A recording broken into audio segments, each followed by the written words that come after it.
6 years and 1 day after Hitler invaded Poland, Japan signed the Instrument of Surrender. September 2nd, 1945.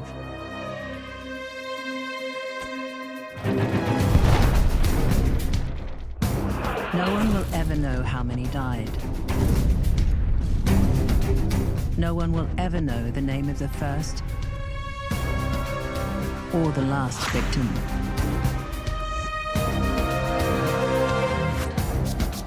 But they are the story of the Second World War. Not the tanks that could not move, or the planes that could not fly, or the ships that could not sail without them. War is about people, in uniform or not.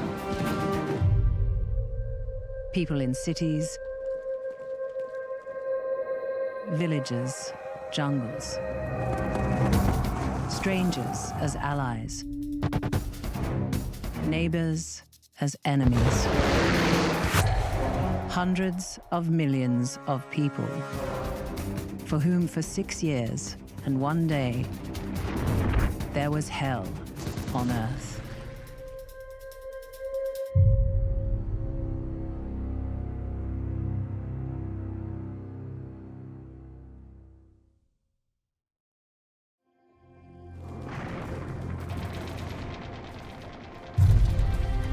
There was no peace after the war. After the bloodshed of 1914 to 1918,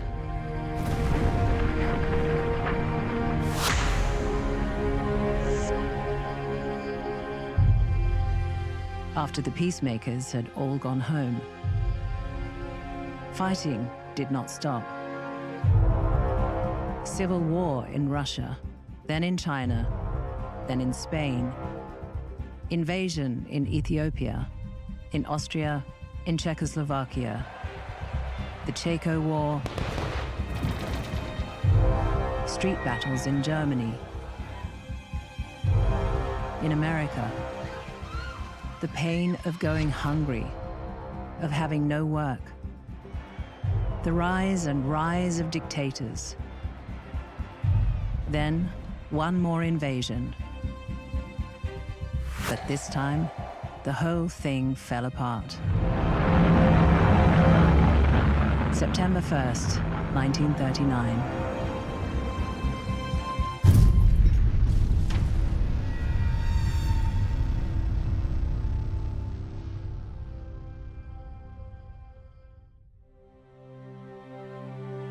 The first argument about the war, which goes by different names in different places, is when did it start? Second World War began in Asia, at a bridge called Lugotiao, known in the West as the Marco Polo Bridge. Chiang Kai-shek, leader of the Chinese nationalist government, said that he would seek a peaceful settlement. But he added, "Perhaps now is the time to make public the declaration to demonstrate our determination to fight." He ordered a general state of alert. He ordered his troops to prepare for resistance. He did represent the nation more than anybody else, I think. Of course, quite largely thanks to his wife, Mei Ling. She portrayed her husband as very much, you know, the guardian of China, the man who is standing up to the Japanese oppressor. The Japanese used the Marco Polo Bridge incident as an excuse for launching a full-scale invasion. And the Second World War had begun. The war between Japan and China, anticipated for some time, passed from the period of small local actions to more concentrated warfare. Beijing fell apart after 2 days, and Tianjin 2 days after that. When the help he expected from Britain or America failed to materialize, Chiang Kai-shek, as commander-in-chief, said, "Since all hope for peace has been lost, all we can do now is resist to the bitter end."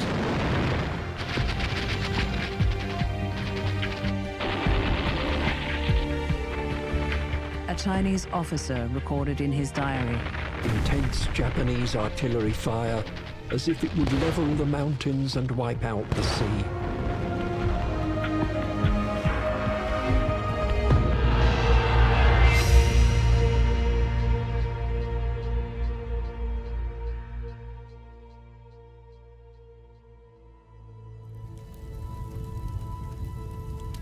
Nanjing fell to the invader on December the 13th.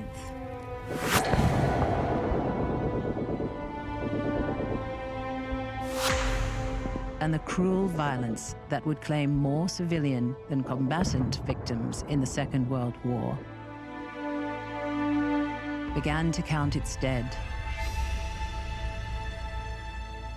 Battle, massacre, pestilence, and starvation have claimed more than 5 million Chinese lives. And millions more, their homes and villages destroyed, are today hungry, frightened refugees.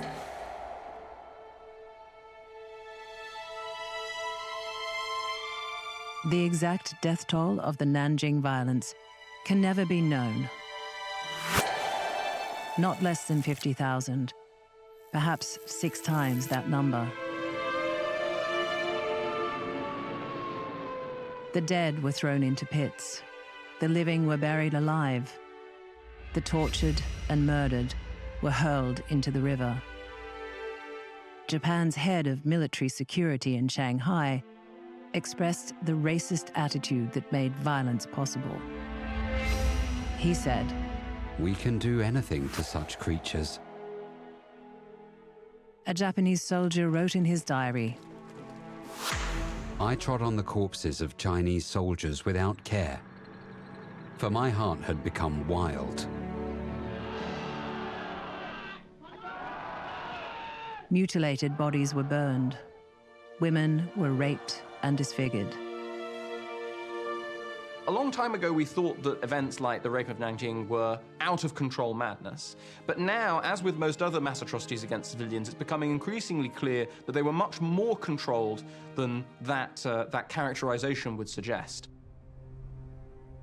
This nightmare of cruelty was all the more horrible because it was deliberately planned by the Japanese High Command to tear the heart out of the Chinese people once and forever.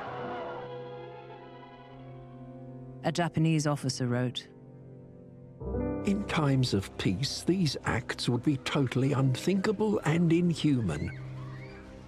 But in the strange environment of the battlefield, they are easy.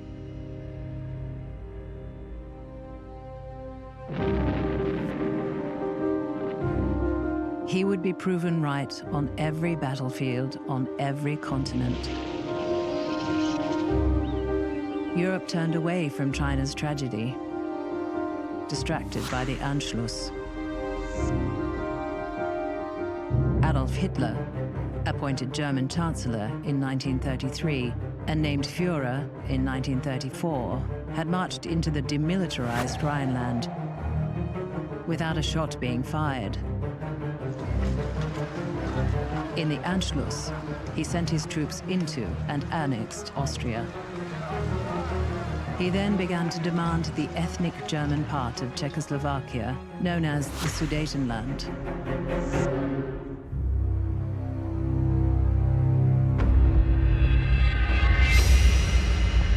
British Prime Minister Neville Chamberlain led an attempt at conciliation, known as appeasement. Neville Chamberlain has had a very bad press. He's been blamed for the failure of appeasement. My own sense is that what he was doing was an honorable and justifiable thing. He's been completely influenced in his thinking by the letters he's received. Who are these letters from? And these are postbags and postbags full of letters. And these letters are mainly from women, mothers and wives. Out of this little danger, we pluck this flower safety.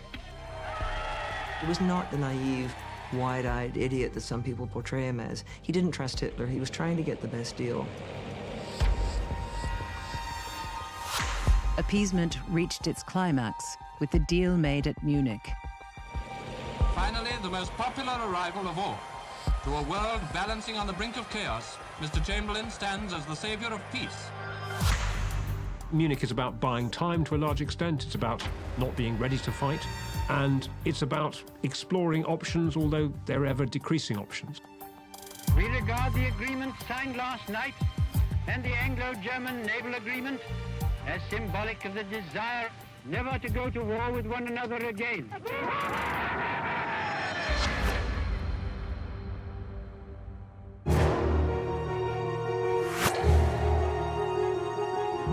The Sudetenland was surrendered to Germany in exchange for the promise of no more territorial ambition.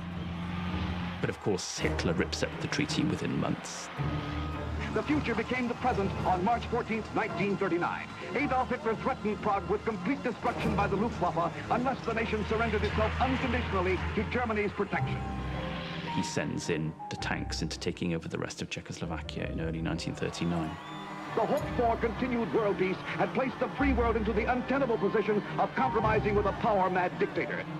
That's where you know that this man's shopping list just continues and you're on it. The sacrifice of Czechoslovakia was to prove, given an inch, Hitler would now reach for a mile.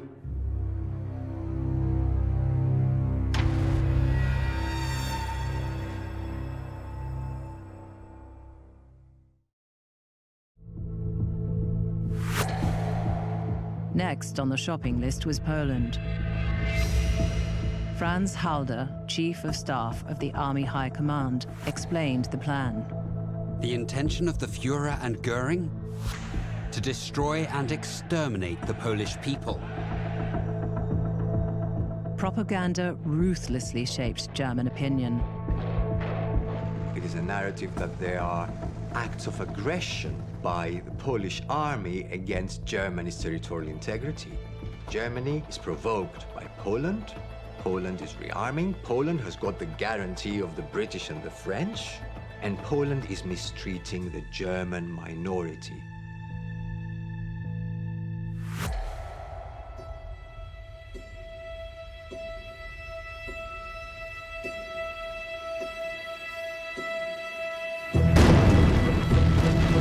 At 4:45 a.m. on the 1st of September 1939, the German cruiser Schleswig-Holstein opened fire on the Polish fort of Westerplatte.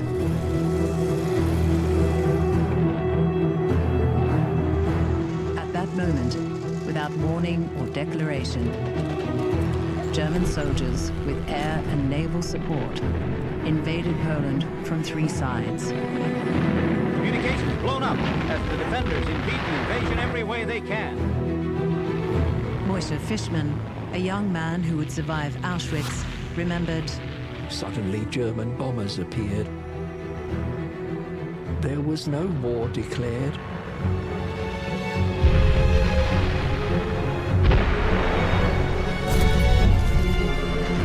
They asked for volunteers. We had to be the fire brigade. We were not equipped to deal with the incendiary bombs. All we had were buckets of water.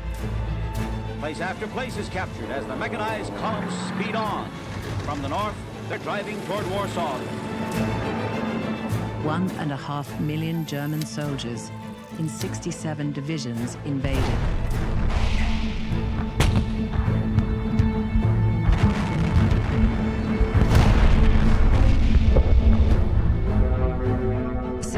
Aircraft were opposed by a Polish air force of 400 machines.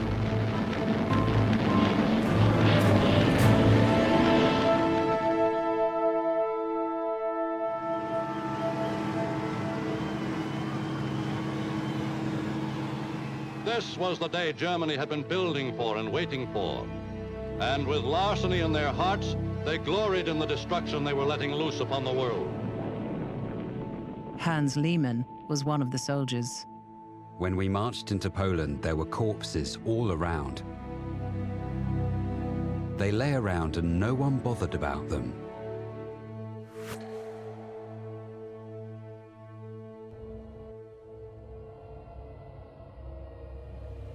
I have to tell you now, this country is at war with Germany.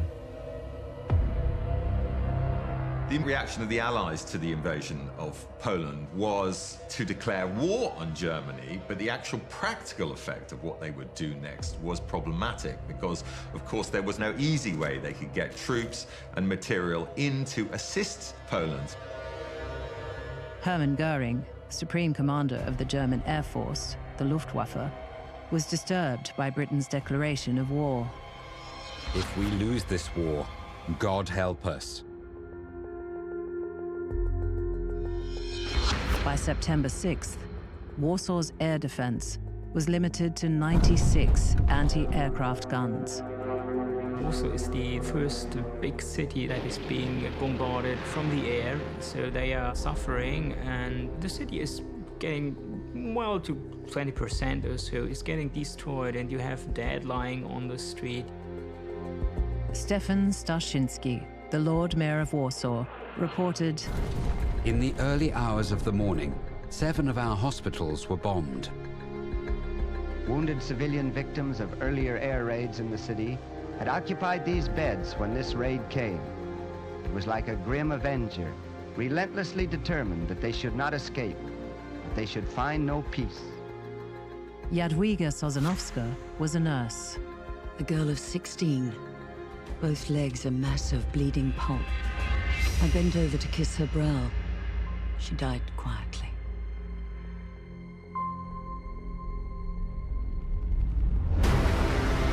On the 13th, dive bombers caused widespread fires. Finally, on the 25th, Warsaw endured the largest air raid the world had seen to that point. There was a very strong belief that targeting large urban areas was the way that you would win a war on this scale. And to some degree, really, the war itself was only about that policy gradually coming to fruition. Adam Goldberg was an eyewitness. The Germans took us, flew overhead, and machine-gunned. People and retreating soldiers also. There were many dead. Many of the middle-aged were sullen and angry. Youngsters were half resentful, half resigned, while their elders turned to prayer. These are the faces of a nation besieged. When the fighting war began, so did the war against civilians. The German policy was called Schrecklichkeit, frightfulness. Hitler said, "My death's head formations to kill without pity or mercy all men, women and children of Polish descent or language." On the day that Britain and France declared war, 55 peasants were rounded up and shot at the village of Truskolaci. There had been murders, people were killed, people were displaced, but never on the scale of the Third Reich. And so who would have thought? Who would have thought that this was going to happen?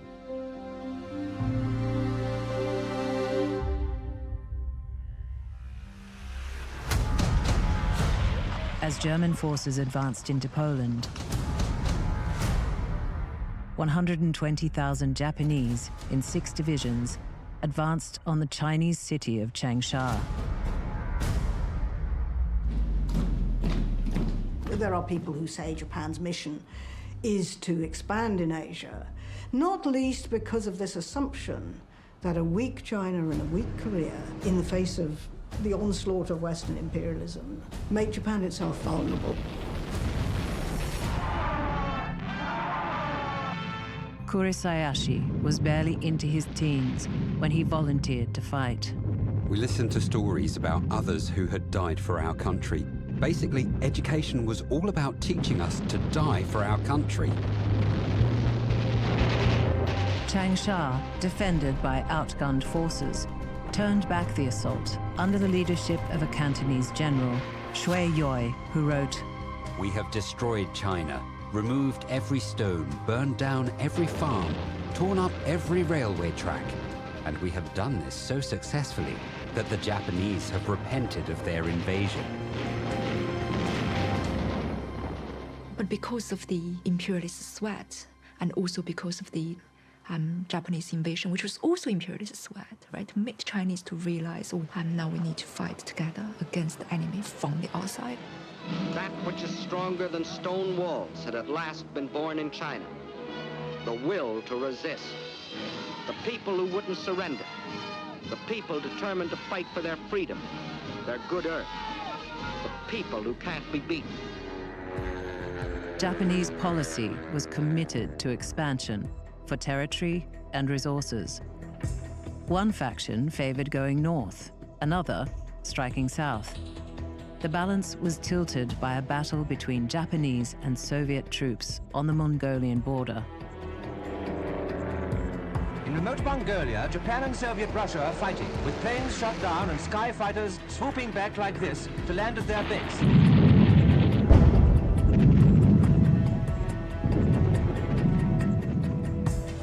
The Japanese, defeated in Mongolia, consolidates this idea that to save ourselves, we need to go south, rather than going north.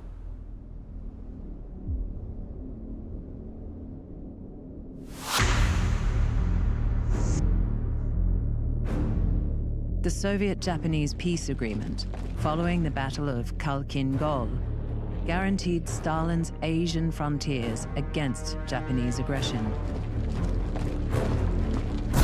Thus reassured, and as secretly agreed with Hitler, Stalin sent the Red Army into Poland.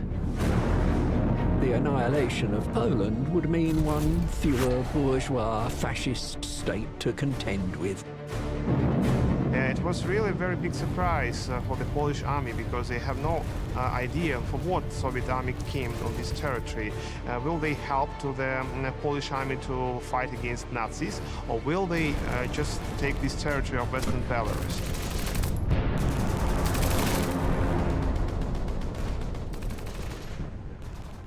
Subjected to almost continuous bombardment by the Luftwaffe, the Polish capital, with its 1 million inhabitants, fought on against overwhelming strength for 3 weeks. Completely cut off, with supplies of food and water almost finished, with totally inadequate defensive equipment, a helpless target for Hitler's bombs and shells, Warsaw fought on till the 27th of September. Warsaw surrendered. A German soldier observed. Polish heavy guns are being carted off by our soldiers. Lorries are already moving to the woods to take the prisoners away. On September 28th, Radio Warsaw played Chopin's Funeral March, and on the 29th, the Nazis and the Soviets divided the country. 65,000 Polish troops were killed in the fighting. 420,000 others became prisoners of the Germans. 240,000 prisoners of the Soviets.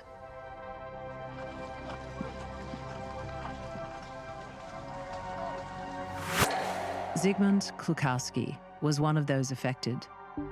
The Germans posted several new regulations. All men of Jewish religion between the ages of 15 and 60 must report at City Hall with brooms, shovels, and buckets. They will be cleaning city streets. As a result of the invasion, the number of Jews living under Nazi rule jumped from 300,000 to 3 million. Heinrich Himmler, Reichsführer of the SS and one of the most powerful men in the Nazi regime, was clear about what was intended. The time has come to drive this rabble into ghettos, and then epidemics will erupt, and they'll all croak. A new subject introduced to the curriculum was racial science. So obviously this was very much connected to Nazi racial ideology. It meant that history was conceived of in racial terms. The first genocidal massacres took place. 6,500 on the parade ground at Grupa. More than 10,000 in the gravel pits at Manischuk. The tone had been set. All of the other things that follow can only really be understood once you appreciate the identity that was being crafted and people were embracing and internalizing of what it meant to be German. The writer George Orwell spoke for many. Millions of others like me have got a feeling that the world's gone wrong.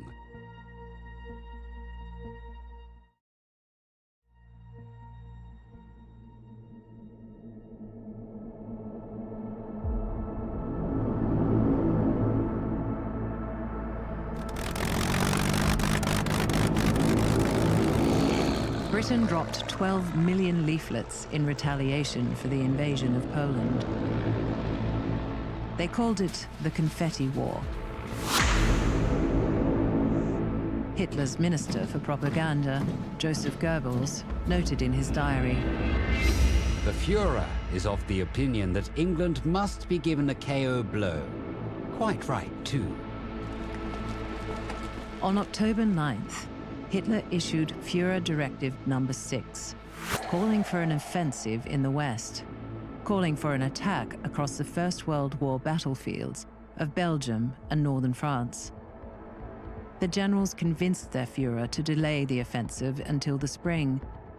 That delay was called initially by an American senator the phony war. But for countless people, the war and the violence were far from phony. No capital city has suffered more terribly than Warsaw. Since the day of surrender, a blackout of total misery has enveloped the city, apart from flashes of news of appalling atrocities to illuminate its plight. Killing squads accounted for 45% of Poland's doctors, 57% of her lawyers, 40% of professors, virtually all journalists, and more than 2,600 priests. Most of Nazi racial theory really was pseudoscience. There is effectively no real biological basis for much of what they say. Joseph Goebbels noted in his diary, "The Führer's verdict on the Poles is devastating." Hitler said, "The standard of living in the country is to remain low. It is of use to us only as a reservoir of labor." Actually, the Soviet occupation is even more violent than the German occupation. More Poles die in those first 1.5 years through the Soviets than die through German hands. The Soviet Union shipped 291,513 Polish citizens to the Gulag, and in April 1940, took 21,892 Poles to the Katyn Forest and other sites, where they were shot by Soviet killers. My father was caught by Russians, and he said, "We are going to be taken to the United States." But that was a lie. They were all taken to Katyn and shot.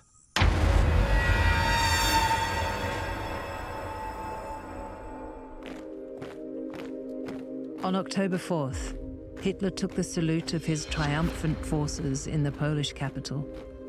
In Britain, they waited. In France, they put their faith in the Maginot Line, complex and formidable fortifications that guarded the Franco-German border. The French armies, march a few miles into German territory along the Rhine, but then they come back again. In November, Joseph Stalin, confident after success in Poland, sent the Red Army into Finland, a land grab that hoped to restore territory once ruled by the Tsars. Red planes over the Finnish capital. The terrors of total war loosed upon the unoffending population of Helsinki.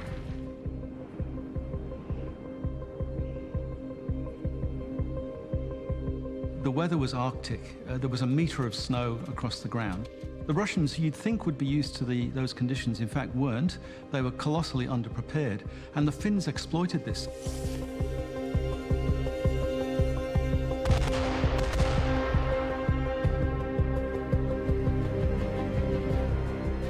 The Winter War was a major embarrassment, and Marshal Voroshilov told Stalin why the Red Army was having difficulty securing victory. "You have yourself to blame for all this. You had our best generals killed."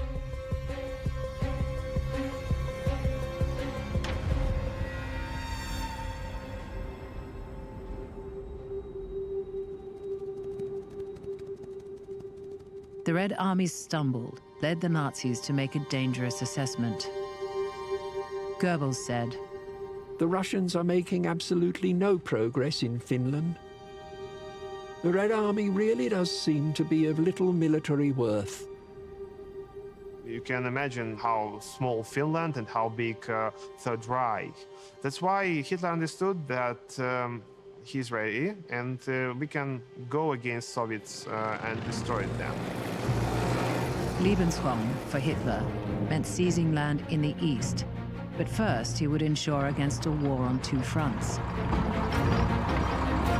His plans for 1940 were clear enough. He told Goebbels, "I want to beat England, whatever it costs." So there's really two objectives from the German, the Nazi point of view. Clearly they want to knock France out of the war, but for Hitler and for the Germans, the real war is always going to be in the east.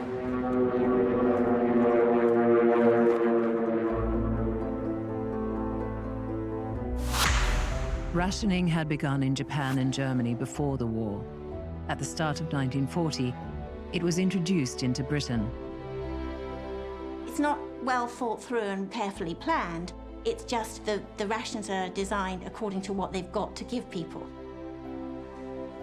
Eyewitnesses, who were children at the time, remember, "We had 3 colour ration books, a buff colour for adults, a blue one for teenagers, and a green one for infants."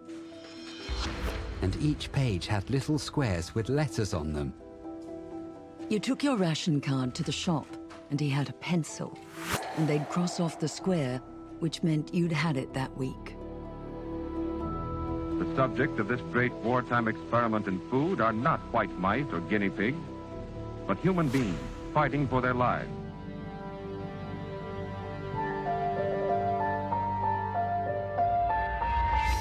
the troubles faced by countless others, the targets of German racial policy, were of a different dimension.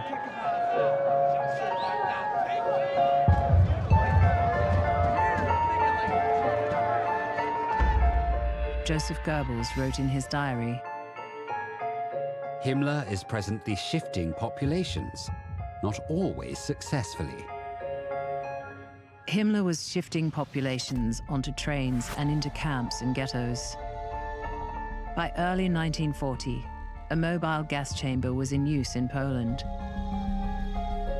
But the fighting war seemed to have stalled. The view of British Prime Minister Neville Chamberlain was, whatever reason Hitler has had for making no endeavor to overwhelm us, one thing is certain. He has missed the bus. That was April 4th. Operation Weserübung, the assault on Denmark and Norway, launched at dawn on April 9th. Ships, transports, tanks, men, planes, all flung themselves simultaneously upon a defenseless country. By the end of the first day, the Germans had achieved every objective. By the afternoon of April 9th, the Germans were in complete control of all 7 ports where they had landed in the morning. Allied action to confront the Germans in Norway was a disastrous catalogue of fumbling, bungling, and bickering. The expeditionary force sent to Trondheim outnumbered the Germans 6-1 and was routed. The Royal Navy had to evacuate 11,300 troops. 4,396 were lost.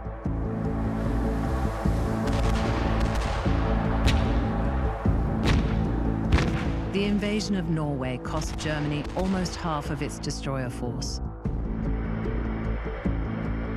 meaning a cross-channel invasion would be impossible without air superiority. The British benefited by taking possession of the Norwegian merchant marine.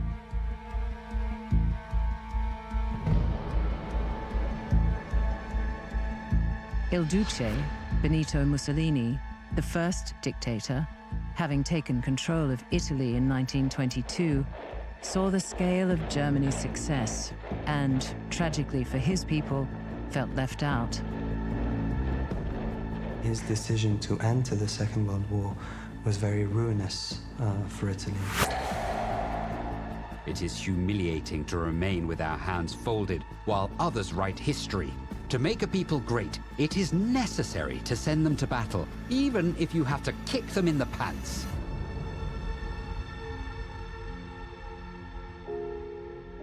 But the greatest impact of the disaster in Norway was felt in the British House of Commons. Neville Chamberlain, having lost the support of his party, stood down. The candidates his party favoured to replace him were not supported by the opposition, and a compromise candidate was appointed to head a national government. It was Winston Churchill.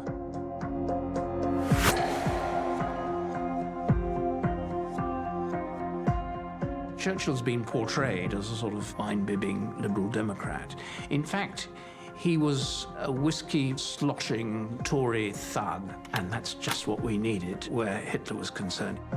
Behind Mr. Churchill, the country rallies solidly and resolutely to the task of defeating the most sinister madman that ever aspired to world conquest. Winston Churchill was 65 years old, and this was his time. And the timing was uncanny. The year is 1940. The German soldier stands before all mankind, confident of his own power to destroy and conquer. Where next will Hitler's legion strike? The answer comes quickly enough. 150 Nazi divisions receive the call to hurl their might on Western Europe. May 10th, the day of Churchill's appointment, was the day Hitler unleashed his invasion of Belgium and France. History calls the Blitzkrieg. Germany's air arm blazes the trail for the opening attacks on Holland, Belgium, and tiny, undefended Luxembourg, ready to rain untold horror upon all that spread out below their wings. Blitzkrieg, of course, is a fantasy to a certain degree. It was a word which even Hitler despised. Blitzkrieg is a really interesting tactic because it doesn't just work tactically. It doesn't just work on the ground. It works psychologically. The Nazi machine broke the back of Dutch resistance in 4 days. Towns and villages were in flames as the invaders rolled on at a breathless pace, encircling the defenders and slashing their armies, destroying in the name of the new order the homes and shops of those who had dared to resist. Joseph Goebbels recorded the campaign's ultimate objective. The Fuhrer has set his mind on a great war against England. England must be chased out of Europe, and France destroyed as a great power. Then Germany will have hegemony, and Europe will have peace. As the offensive stormed forward, Mussolini declared war on France and Britain. His army was smaller and less well-equipped than it had been in the First World War. Count Ciano, his foreign minister, who was also his son-in-law, wrote in his diary, I am sad, very sad. May God help Italy. 2 days after Churchill took office on May 12th, the leading German units crossed into France, securing the north bank of the Meuse. Staff Sergeant Rubath was with the leading unit. With my section, I reached the bank of the Meuse in a rush. Enemy machine guns fire from the right flank. During the crossing, constant firing from our machine guns batters the enemy, and thus not one casualty occurs. And of course, at that point, the Maginot Line fails to operate because the Germans decide to attack through the Low Countries, and they also extend through the Ardennes, where the Maginot Line did not extend to. The same day, the Dutch army was ordered to fall back for a last stand on the line Amsterdam, Rotterdam, Utrecht. Joe de Haan was a young Dutch Jew who would spend the entire war in hiding. In the Netherlands, occupation forces behaved themselves impeccably. But of course, the lull didn't last all that long.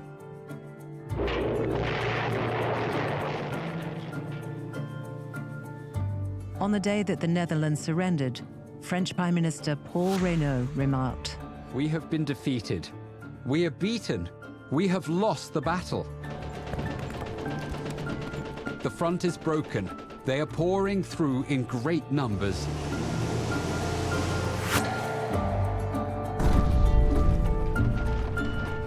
On the 17th, the fighting at Sedan ended.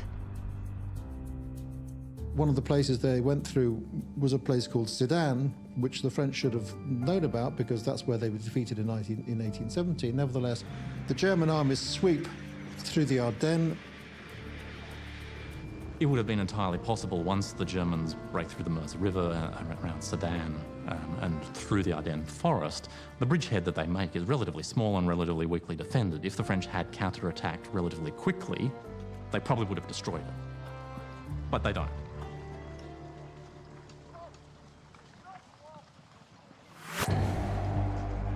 A British army officer kept a diary. It appears that as the Sedan sector was considered so strong, the most inferior of the French divisions were posted there. When the dive bombers came down, they stood the noise for 2 hours and then bolted out like a lot of frightened old ladies. A French staff officer admitted, The infantry cowered in their trenches. Their only concern was to keep their heads well down. in 7 days, the Germans had advanced 320 kilometers, crossed the Meuse, and broken into the undefended Allied rear. There was also no proper plan to deal with the armoured breakthrough that happened in the Ardennes. Jock Watt was with the British Army, with the Royal Tank Regiment. The road from Boulogne was just full of moving bodies. That's all I could call them because they didn't look like people. There were men, women and children with bags, dragging little trucks. The children weren't talking or playing. All with vacant expressions, just looking straight ahead, going nowhere.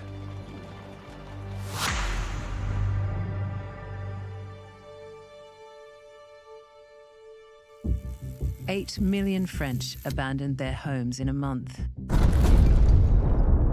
A flaming wave of wholesale death and destruction sweeps southward through France ahead of the raging battlefront, striking down all in its path. Eyewitnesses saw scenes of horror and despair. The whole country seems suddenly to have given itself up. Everything has collapsed, imploded. The 7th Panzer Division under General Erwin Rommel reached Cambrai on May 21st. On May 24th, German Army Group Van Kleist, comprising 3 Panzer divisions, stopped less than 25 kilometers from Dunkirk. In one of the war's regular and endlessly debated turning points, the German offensive was ordered to halt. One of the fatal decisions made by Hitler and his commanders during the Second World War was to stop the Panzer's advance on Dunkirk. The Germans have been fighting for 3 weeks. Their forces are exhausted. So the German generals, and not as many people think, Hitler, ordered them to stop on the perimeter of the Dunkirk beaches. The tank forces in particular were absolutely exhausted from an incredibly rapid advance across France, and they just couldn't go any farther. Von Rundstedt, commanding Army Group A, gave the order. Hitler supported the order, and Hermann Goering rejoiced. The kill would be left to his Luftwaffe, which, he confidently said, could finish off the armies trapped at Dunkirk. It could not. The smoke from the fires of Dunkirk almost obscured the sun. But in this inferno, while the BEF and their French comrades held off the Nazis in an epic rearguard action, it was here that the yachts, motorboats and Saucy Janes performed magnificent feats of rescue.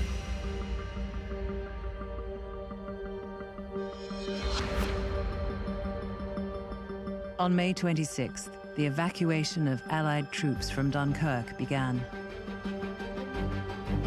The evacuation of Dunkirk means several things. I mean, in sheer practical terms, it means that the British have literally hundreds of thousands of men to continue the fight.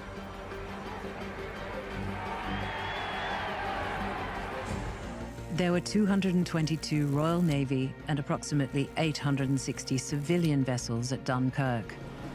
The small craft ferrying the troops to the Navy vessels waiting offshore. The soldiers were coming off the beach, clinging to bits of wood and wreckage and anything that would float. A number of Royal Navy ships were lost, 6 destroyers were sunk, but the British very much felt that that was a price worth paying. Instead of the 45,000 hoped for, the fleet took off 338,000 Allied troops. The story of that epic withdrawal will live in history, both as a glorious example of discipline and as a monument to sea power.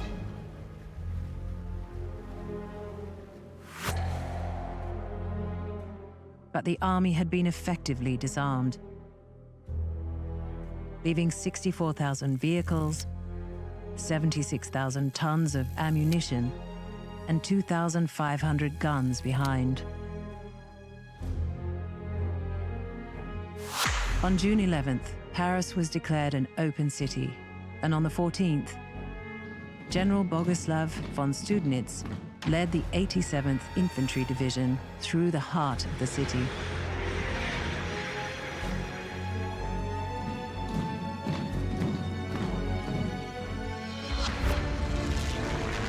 On the 15th, 400,000 Frenchmen of the surrounded 3rd, 5th, and 8th armies surrendered.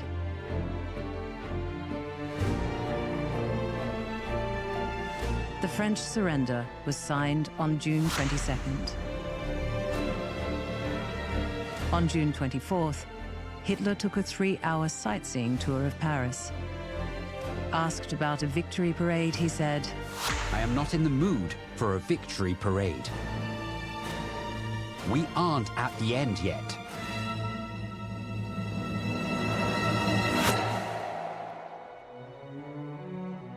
The fall of France subtracted a major industrial economy from the Allied cause and put French ports in German hands, halving the distance U-boats had to travel to reach the Atlantic shipping lanes. France has fallen, no allies. Britain is standing alone. The mood in England was grim. Arthur Crutchley and Peter Matthews were young men destined to serve in the armed forces. After Dunkirk, they called for volunteers because they thought naturally we'd be invaded. You started off with an armband. Then, as they got weapons and stuff, finally, you got your rifle. Invasion paranoia spawned a litany of mind-bending nonsense. General Ironside, Commander-in-Chief, Home Forces, angrily reported, "Suspicious men moving all night all over the country. There is signaling going on all over the place." Charles de Gaulle broadcast his appeal from London. This war has not been settled by the Battle of France. This is a world war. On the day of de Gaulle's broadcast, Winston Churchill told the Commons, "The Battle of France is over. I expect that the Battle of Britain is about to begin."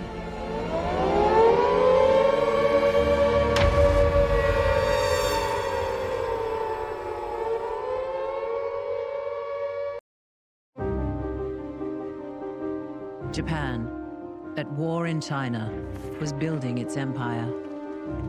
The Soviet Union had treaties with Japan on its eastern and Germany on its western borders. Germany was building its empire in Europe. Poland, Czechoslovakia, Austria, Luxembourg, Norway, Denmark, the Netherlands, Belgium were all occupied. And France was conquered and divided.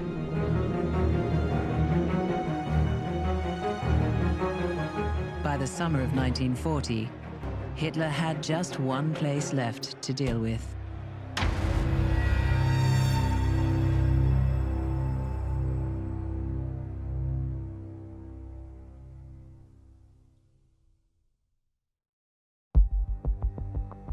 But if the British Empire and its commonwealths last for 1,000 years, men will still say, this was their finest hour. Churchill said that the Battle of Britain was about to begin. He was right. With the fall of Europe and Germany sitting on the doorstep, so to speak, Britain was the only thing that stood in the way of total German conquest of Europe. But it would not be fought on the beaches, landing grounds, fields, streets, and hills. It would be fought in the sky. Germany, in order to invade, had two goals: to knock out the Royal Navy and the Royal Air Force. And they had to attack the Air Force first, because if they went for the Navy, obviously the Air Force would defend the Navy. So that was the goal. German air superiority, knock out the RAF. Hermann Goering commanded the Luftwaffe, the German Air Force. He said, "The Führer has ordered me to crush Britain with my Luftwaffe. I plan to have this enemy down on his knees so that an occupation can proceed without any risk."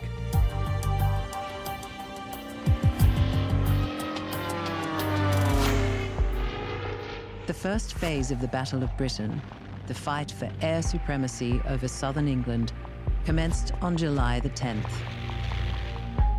Young men and their aircraft, both untested in battle, were sent up to meet waves of German bombers targeting the Channel, hoping to draw the Royal Air Force into fatal combat. Phase 1 of the Nazi plan called for the RAF to be knocked out of the air. But the men of the RAF hadn't read the Nazi plan. Even though you think of it as British, it really was an international force, because you had Australia, for instance, we had 30 or so pilots. You had Poles, Czechs who had come from fallen Europe. You even had 5 Americans flying in there, a couple of Jamaicans. It was an international force designed, dedicated to defending Britain.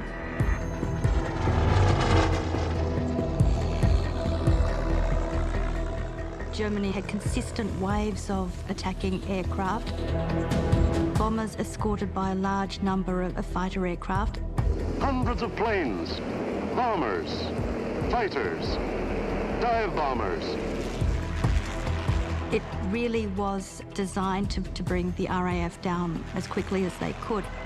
They attacked the convoys in the Channel. That was the first stage of the Battle of Britain.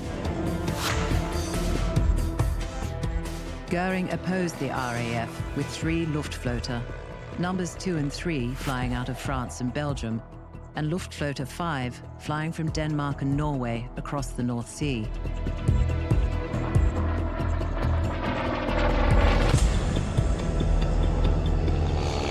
A Luftwaffe pilot thought it a marvelous sight. "Wherever one looks," he said, "are our aircraft."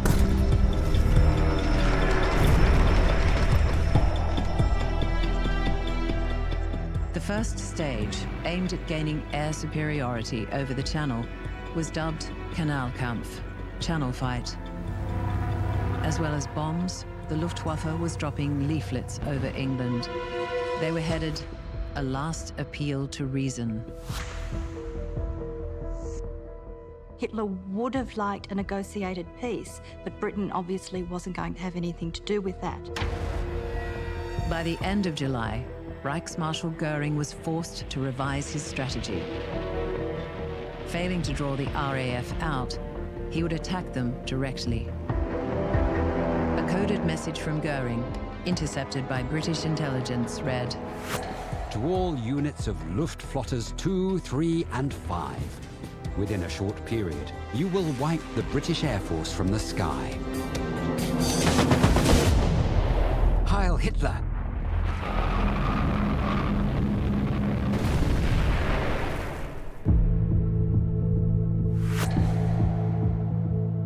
This new strategy was Adlerangriff, Attack of the Eagle. It would start on Adlertag, Eagle Day, August 13th, 1940. An RAF order of the day told pilots, "The Battle of Britain is about to begin.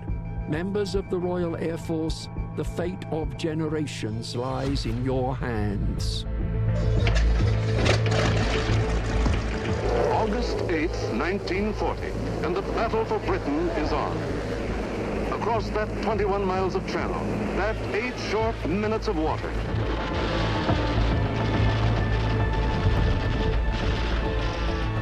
Hundreds of aircraft in 4 successive assaults attempted to break the southeastern defenses. Churchill's chief military assistant, General Hastings Hug Ismay, reported, The map table showed new waves of attackers crossing the coast. Heavy fighting throughout the afternoon, and at one moment, every single squadron in the group was engaged. There was nothing in reserve. Britain realised too, the best way to knock out a Messerschmitt, for instance, was a close quarter front-on attack. So we always hear about, you know, looking at them, staring in the whites of their eyes. But this is what was happening. They flew as close as they could, and they fired head-on. Really dangerous, really risky, but very effective.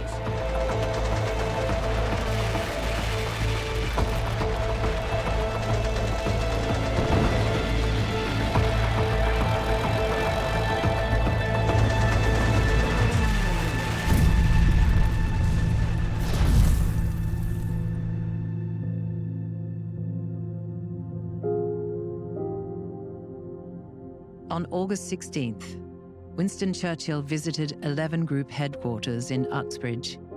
He was visibly moved by what he saw, and on the 20th, rose in the House of Commons to declare that never in the field of human conflict was so much owed by so many to so few.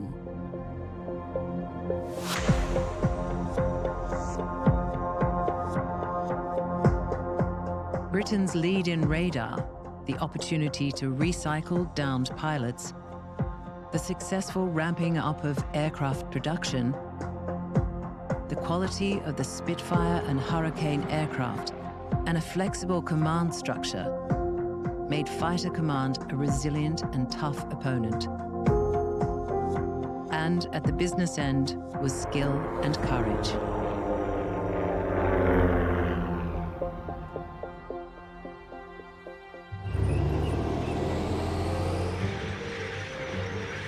On August 18th, Winston Churchill had sent 150 precious tanks to Egypt, suggesting he believed the threat to the Suez Canal more real than the threat of an invasion to Britain.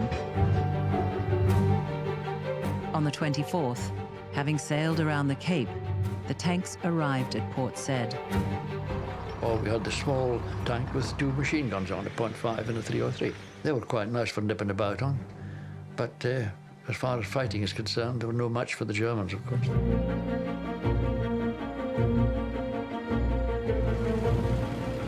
On September 13th, the Italians entered Egypt from Libya. Mussolini's move into Egypt was not his only flourish. When, in 1939, Hitler had grabbed all he wanted of Czechoslovakia, Mussolini complained, The Italians will laugh at me. Every time Hitler takes a country, he sends me a message. He reversed the roles, to Hitler's annoyance, on October 28th, telling Hitler, Führer, we are on the march. Victorious Italian troops crossed the Greco-Albanian frontier at dawn today.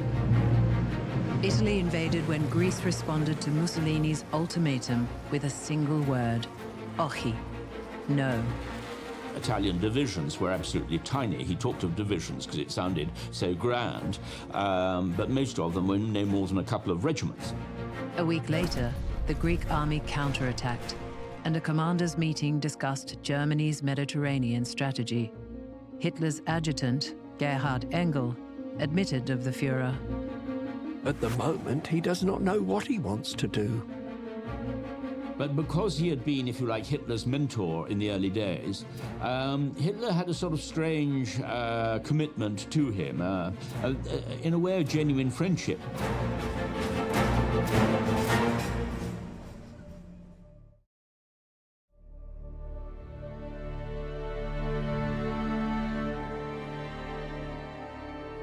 2 weeks later, the Greek army defeated the Italian Ninth Army, exposing Hitler's southern flank and forcing his hand. Mussolini's Greek campaign is a perfect example of all that could go wrong when you have a dictator who doesn't listen to his military professionals. By the time it went wrong, the Battle of Britain was history. The gratitude of every home in our island, in our empire, and indeed throughout the world, goes out to the British airmen who, undaunted by odds, unwearied in their constant challenge and mortal danger, are turning the tide of the World War by their prowess and by their devotion.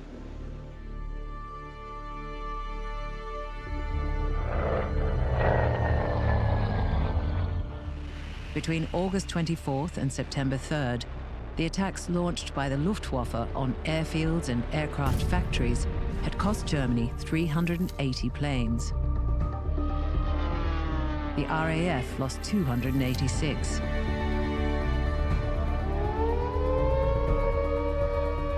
And then the battle changed. On September 7th, radar reported the approach of hundreds of aircraft. 375 German planes came roaring up the Thames River. The Battle of Britain became the Battle of London. The RAF sent up 11 squadrons to intercept further attacks on airfields and installations. Facing odds of 6, 8, 10 to 1, dove in, shouting the old hunting cry, tally-ho! But on September 7th, airfields were not the target.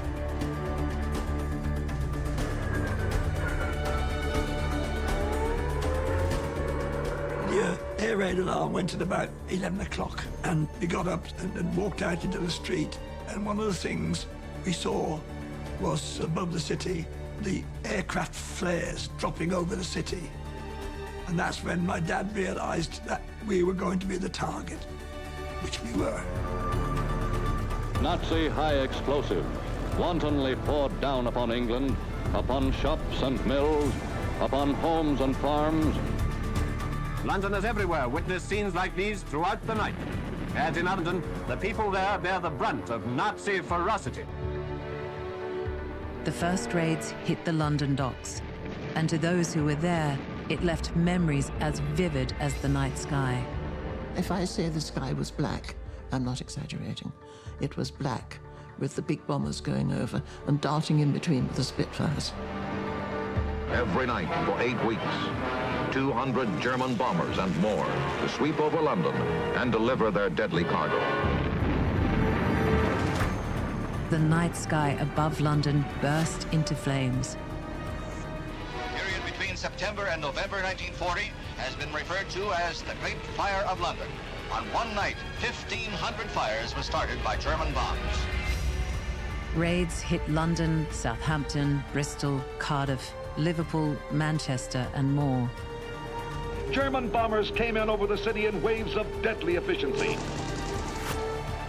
Anti-aircraft batteries brought down one aircraft for every 30,000 shells fired. But the writer George Orwell said that, at an average cost of £5 per shell, they were well worth it for the effect on morale.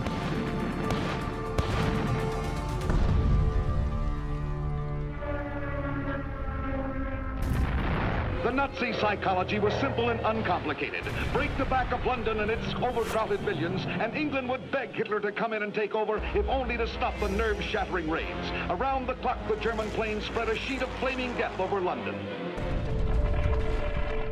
The Führer believed the bombing would drive Britain to submission, without the need for an invasion. He was wrong, and such predictions about the collapse of morale were wrong wherever bombs were dropped. They were to perform the impossible. They were to survive. So many civilians were killed, so much destruction. But it really, really consolidated the people. Civilians had to be involved. They needed to feel that they were participating. they were part of the fight. They were willing to put up with everything that was happening. Air raids and mass bombings were intended to degrade and demoralise civilian populations, and that did not happen. The British population, broadly speaking, did remain defiant and stoical and even humorous in those circumstances. And they knew, too, that Britain was not going to lose. Theirs was the unquenchable spirit that triumphed over evil and sent Hitler down to defeat. In October, the Luftwaffe lost 379 planes to the RAF's 185. Another. And another. 169 in one day.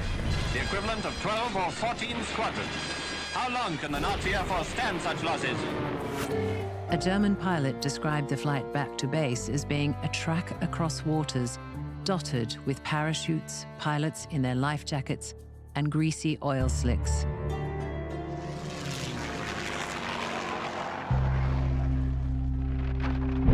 By the middle of September, it was evident that victory in the air was not going to be achieved. Had they stuck to a tactical doctrine of knocking out the Air Force and then clearing the way for an invasion, they may have had a chance.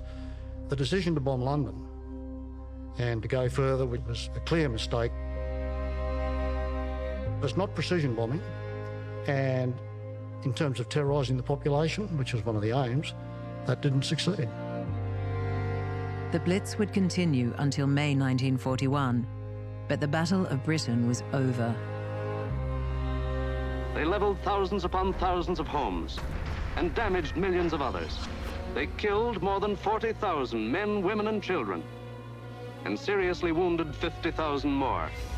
But not one single Nazi soldier set foot on British soil. From July 10th to mid-November, total German losses were 1,818 aircraft, British 995. When Winston Churchill visited the devastated areas, he wept.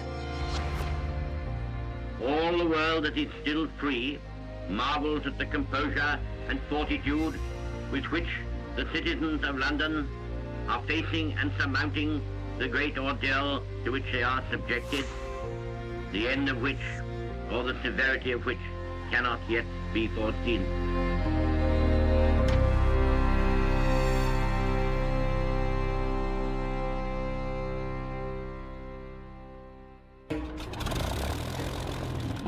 Though Britain's immediate hopes are centered on its fighter command and the ability of the RAF to repulse Nazi air invaders, equally important in the Empire's war effort is the Royal Air Force Bomber Command. Britain essentially stands alone with the support of the Commonwealth. All of its European allies have gone. The United Kingdom wants the support of the United States in the war. It wants to draw them in to the war. It needs to demonstrate that it is still a viable ally, that is still fighting. So it needs to take the war to the Germans. And the phrase which fits our present sentiment is, they've got it coming to them. They, that is the Germans, have got it coming to them.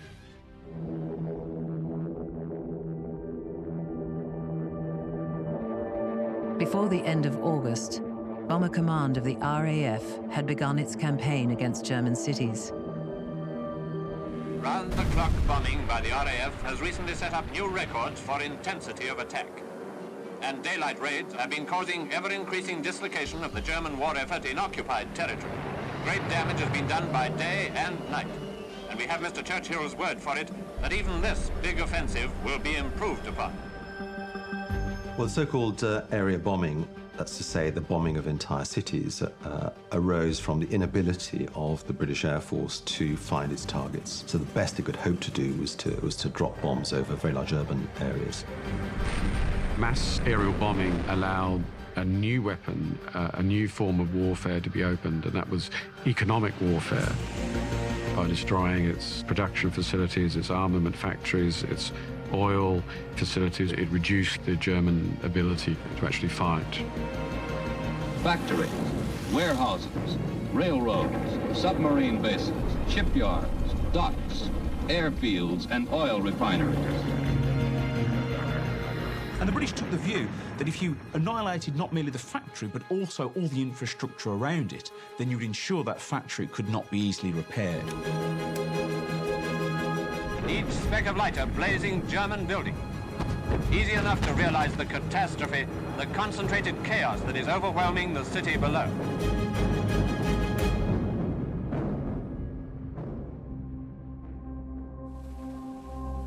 It's a strange dichotomy that Britain had endured the Blitz, and the Blitz was seen as actually drawing the British people together and uniting them in defiance.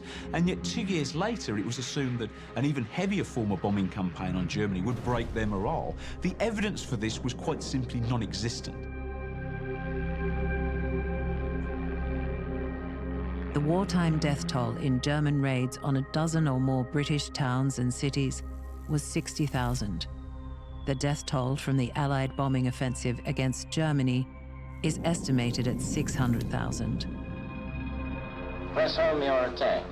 If you individually succeed, you will have delivered the most devastating blow against the very vitals of the enemy.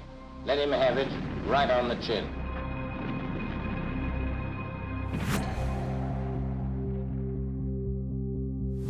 Italian losses are put at about 60,000. The day after Italy entered the war, June 1940, the bombs started to rain on the country.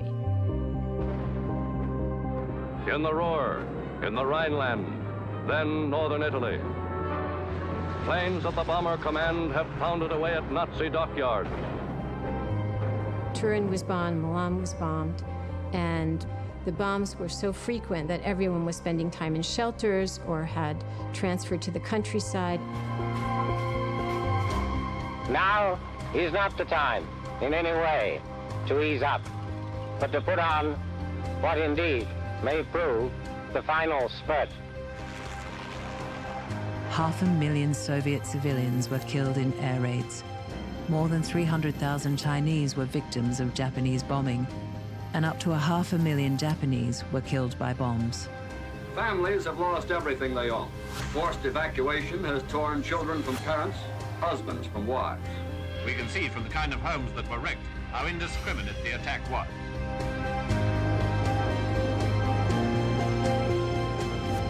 The British took a rather dim view of the civilian populations of nations and thought they would be terrorised and they would hate these stresses and strains area bombing placed on them.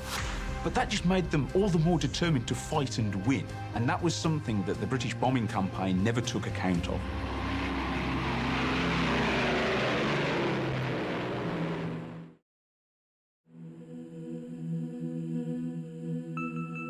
One of the most significant differences between the ideological justifications used by the Allies and those used by the Axis powers is that the Allies didn't believe that victims that they did kill through their bombing policies needed to be wiped out so that their societies could coexist.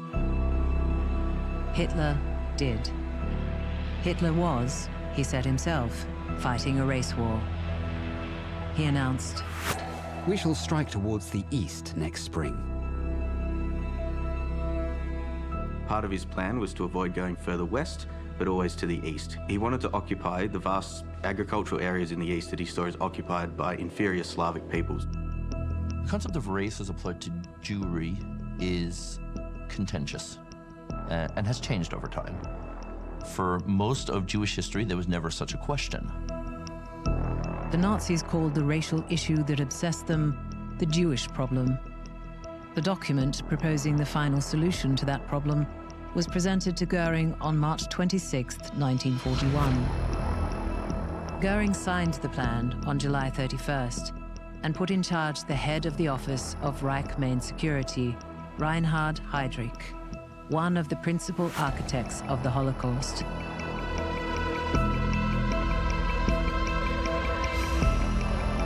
By then, Polish Jews had long since been imprisoned in ghettos. The ghettos were absolutely appalling places, and as the war progressed, they became worse and worse. 30,000 people Men, women, children, babies, pregnant women, old people, sick people, you name it, a whole population. You had to move into the poorest part of town, little shacks.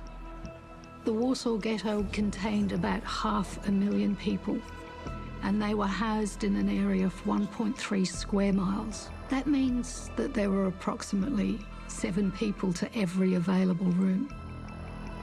There was very, very little difference between concentration camps and ghetto. Prisoners, the inmates, were exposed to forced labor, to appalling housing and medical conditions, to starvation. The daily dose of calories was about 400 calories per person per day. Later, it was reduced to 200 calories. So it was enormously low, as you would expect. Because of the hygienic condition, typhus set in. So we had a double whammy. This was very much intentional. This was intended by the German occupation. Firstly, because of their disregard for human life in Eastern Europe. And secondly, in order to feed the German population. But it was a kind of transit vehicle to confine, to incarcerate ghettos, to concentrate them, to destroy the context between Jews and non-Jews, to isolate them, and to expose them to conditions where they later, once they were not anymore required as forced laborer, could be exterminated. In other words, inmates of ghettos lived on borrowed time.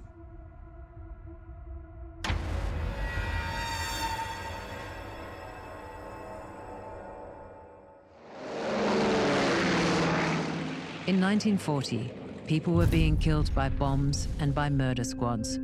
But no armies were fighting on European soil.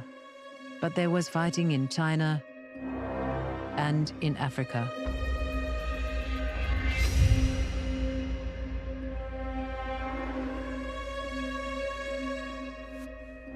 In August, as bombs fell on London, Italian troops occupied British Somaliland. To oppose Italian occupation, an Allied force under General Platt entered Eritrea from Sudan. A second force, under General Sir Alan Cunningham, moved north from Kenya. Mussolini's declaration of war found the British forces in Egypt ready for him. Every man in the army eager to get at the enemy after the many months of training and the long period of waiting to be properly in the war. Cliff Everton had enlisted in his native South Africa. We travelled hundreds of miles, and we did most of that on foot. This will give you an idea of the tough country the British troops of Wavell's army tackled in their drive. We had troop carriers, but the terrain in that part of Africa was mostly desert, so you spent half the time pushing your truck out of the sand. We went into our first action. Of course, we were all new recruits, haven't a clue what was going on. Even the officers were as green as grass. The force advancing into Eritrea faced stern resistance and terrible terrain.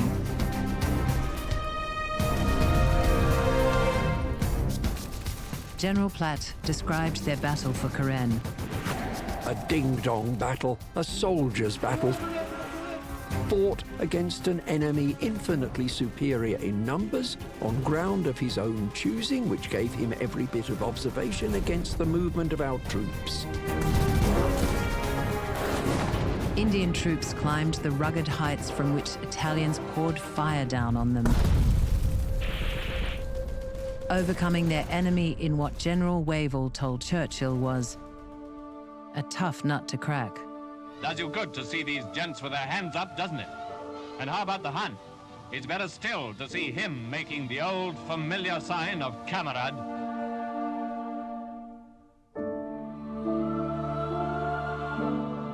Cunningham's force took 50,000 prisoners, gained more than 930,000 square kilometers at the cost of 135 men killed and 4 captured. With indomitable courage, they drove the Italians foot by foot from their position, supposed to be impregnable. Casualties are high, but the haul in prisoners is immense. A British veteran of the fight said, "Those who fought on other fronts know that nothing was worse than Keren." General Platt had told his men that the battle will be won by the side which lasts longest. I know you will last longer than they do, and I promise you, I will last longer than my opposite.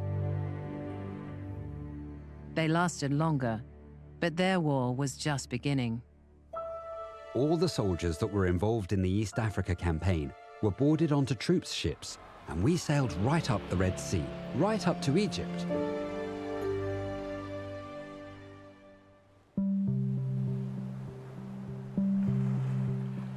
For many, the war would continue along the North African littoral and on into Italy. They would not stop fighting until the war ended. But by then, it would be a very different war. A war in which Britain would have to fight in Europe, in Africa, and in Asia. This was the nightmare that, in 1940, made Winston Churchill, the great enemy of appeasement, yield to Japanese pressure and close the Burma Road. The Burma Road, which was essential to get supplies to the 45 Chinese divisions fighting the Japanese and to ensure that they were kept in the war. They were flying supplies over the hump, over the Himalayas. On the day the Burma Road was closed, the military party in Japan triumphed, and General Hideki Tojo became Minister for War.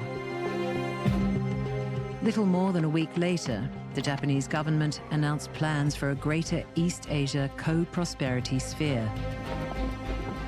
Japan was a militarist regime, and what that meant was that really the admirals and the generals had taken over every aspect of Japanese government, politics, foreign policy. They'd seized control of the country and its destiny. Kuribayashi had volunteered to fight for his emperor as soon as he was old enough. Japan had to develop the continent. In Manchuria, Japan had to control China. That's what my father said. There was no issue. In my village, I was called a patriotic child. I thought I should go and join the war against China. The Emperor Hirohito observed, Premier Konoye seems to consider that the China incident will not be settled easily and favors advancing to the south.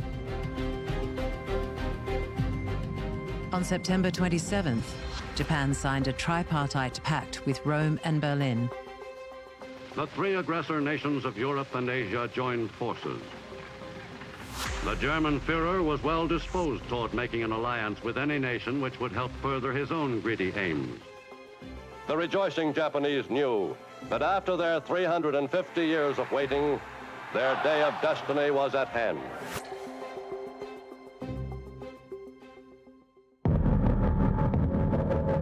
Haro Yoshimichi, president of Japan's Privy Council, understood the path the nation was on. The pact is a treaty of alliance with the United States as its target. I assume that the United States will put economic pressure on Japan. She will probably ban the export of oil and iron. The Axis controlled just 3% of the world's oil production and 4% of its refinery capacity. Stalin would later say that the war had been decided by engines and octane. When German troops entered Romania, plugging a gap in their eastern front, they secured control of Ploesti, the productive Romanian oil field that was the source of 94% of German oil imports. On the day after the move into Ploesti, President Roosevelt said, "The time may be coming when the Germans and the Japs will do some fool thing that will put us in.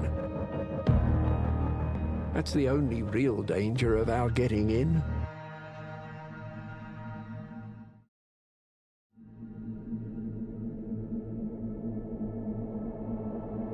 Following the announcement of the Tripartite Pact, Churchill reopened the Burma Road and the British government granted Chiang Kai-shek a £10 million loan. I think everyone in Britain regarded the event as definitely good news. And now war supplies are steadily on their way to the Chinese army again. With the communists and nationalists agreeing that they would fight the Japanese rather than fighting each other, China's politics changed as well. It didn't become democratic in the sort of liberal sense.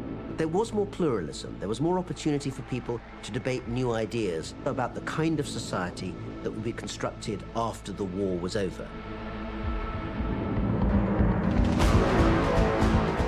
In Vienna on the 20th of November 1940, with Hitler in attendance, Hungary joined the Axis.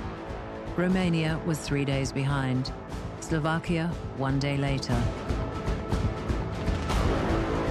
On December 18th, Hitler issued Directive 21. The German armed forces must be prepared, even before the conclusion of war against England, to crush Soviet Russia in a rapid campaign.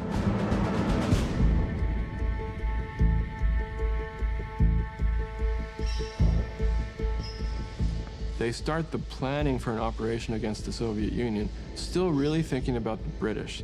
The idea is if they can knock out the Soviet Union, the British will realize they have no more allies left, not even a potential ally in the form of the Soviet Union. And then finally, the British will see reason as the Germans see it and make some kind of peace terms. So they're still thinking just very strategically.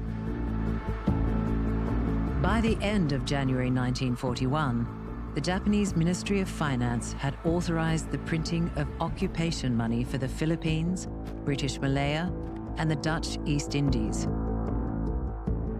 On February 1st, rice rationing was introduced, and the ambassador to Vichy was instructed to tell the Vichy government that the Japanese army would push into Indochina, placing Japanese aircraft within reach of Malaya and the East Indies. The American Secretary of State pressed Roosevelt for fresh sanctions, which the US Navy War Plans Division warned would probably result in a fairly early attack by Japan on Malaya and the Netherlands East Indies, and possibly involve the United States in early war in the Pacific. So America imposes these restrictions on Japan. And for Japan, that just underlines everything they've always been worried about. The fact that somebody out there can cut off our oil, which we need.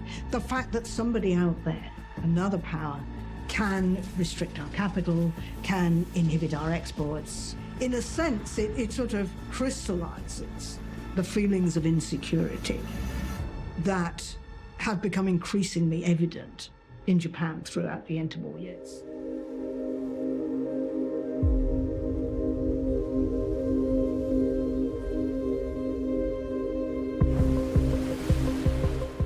At sea, an American warship is the stage for historical drama almost without parallel in world diplomacy. In August 1941, Churchill and Roosevelt met for the first time as wartime leaders. Churchill sailed aboard the Royal Navy's finest, the Prince of Wales, to meet the president at Placentia Bay in Newfoundland. The two greatest leaders of the freedom-loving world are ready for the historic conference. When Churchill went to meet Franklin Roosevelt, it was as though somebody said, it was as though he was going to meet God. He regarded Roosevelt as somebody, the only person really, who could definitely save Britain. It was difficult for countries to know each other. Imagine what it's like with no television, no internet. If you're an American president and you met a British prime minister, you didn't necessarily have a lot in common. The most impressive scene witnessed on the deck of the Prince of Wales was the service. A service in which every man present, from Premier and President to ordinary seaman, dedicated himself anew to the securing, with God's help, of freedom for the whole world. The leaders issued a press release that has become known as the Atlantic Charter. We fight according to the Atlantic Charter, not for territory and power, but for rights and principles. Some have been ignored, some trashed, but none could be unsaid. They survive still as the basis of the Charter of the United Nations. Churchill's deputy, Clement Attlee, broadcast news of the Charter, which greatly disappointed those listening on the radio. The United States was not joining the battle.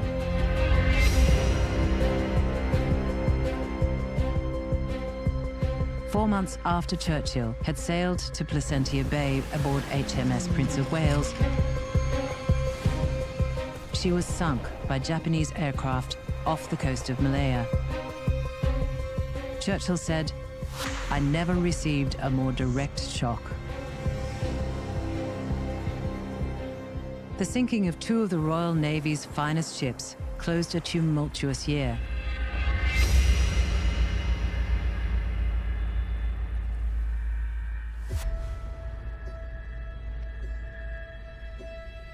British troops from Egypt arrived in Greece at the beginning of 1941.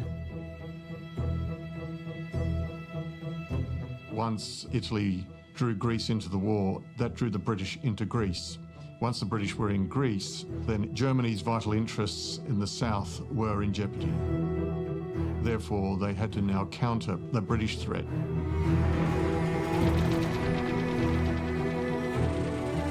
We battled in Greece.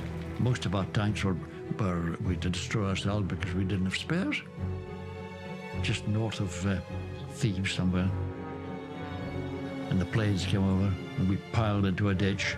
They caught it with a bomb. And then the order came through, every man for himself. The Greek government had collapsed. So that was it. A month after British troops arrived in Greece, Germany invaded and dismembered Yugoslavia, which surrendered on April 17th. On April 27th, with German troops in Athens, Greece surrendered.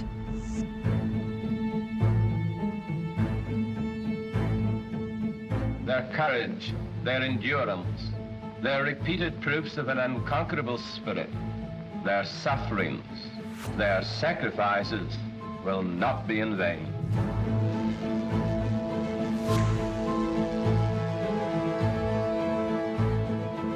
After British troops were evacuated to Crete, Ultra Intercepts, the codebreakers at Bletchley Park, warned of an impending invasion. German parachutists descended on the island, harnessed by a single strap to a canopy over which they had no control.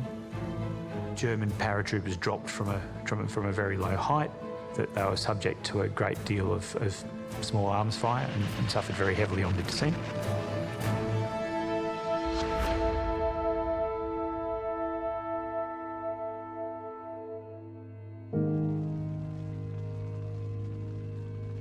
Poor communication meant that the defenders did not capitalize on their success.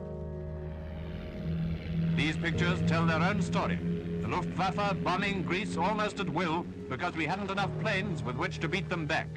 More long-range fighters, more bombers, more planes and machines of every kind are needed now. Other failures followed, and on May 27th, General Freyberg, Allied commander, declared the battle lost. Staff Sergeant Raymond Ryan was on Crete. I woke to find white flags fluttering everywhere. On inquiring as to what was up, I was told that HQ had gone during the night, leaving orders to surrender. Impatient for orders to go in and evacuate the troops, Admiral Sir Andrew Cunningham advised, "If, gentlemen, you order the army in Crete to surrender, the fleet will still go there to bring off the Marines."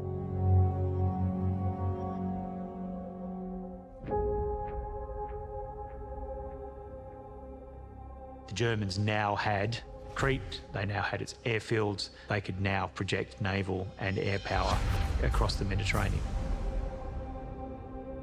A week after the evacuation, British and Free French forces invaded Syria and Lebanon. James Gordon was with the 2/31st Australian Battalion. His Victoria Cross citation said, He crept forward, over an area swept by machine gun and grenade fire, and killed the 4 machine gunners with bayonet.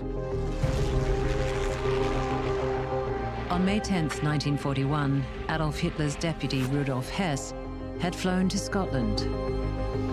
Running out of fuel, he was obliged to parachute to Earth, broke an ankle, and was arrested by a startled ploughman. His mission sent Hitler into a rage. Hess had taken it upon himself to warn the British of what was about to happen.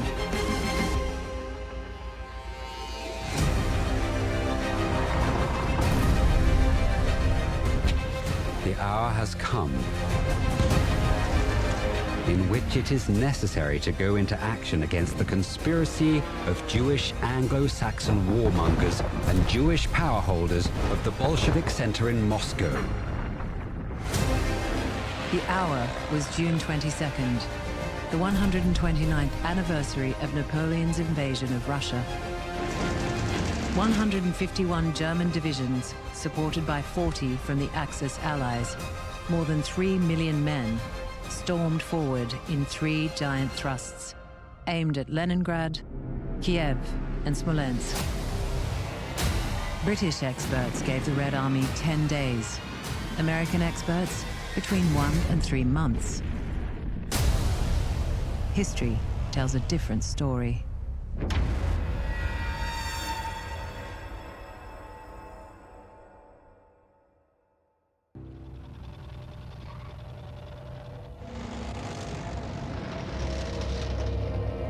German forces have swept across Europe, isolating the United Kingdom. Switzerland and Sweden are neutral, Spain sympathetic, the rest of the continent occupied or allied. Hitler rules an empire and governs a population greater than that of the USA. He turns east, demanding a different kind of war. A race war. A war of annihilation.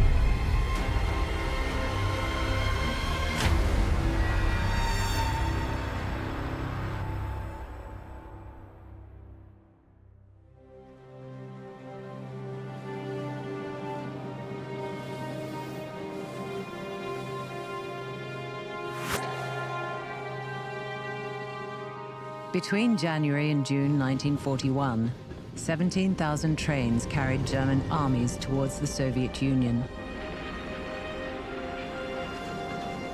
They included 3,000 troops designated to follow the combat units and conduct, in the words of Heinrich Himmler, Reichsführer of the SS, the annihilation campaign against the racial enemy.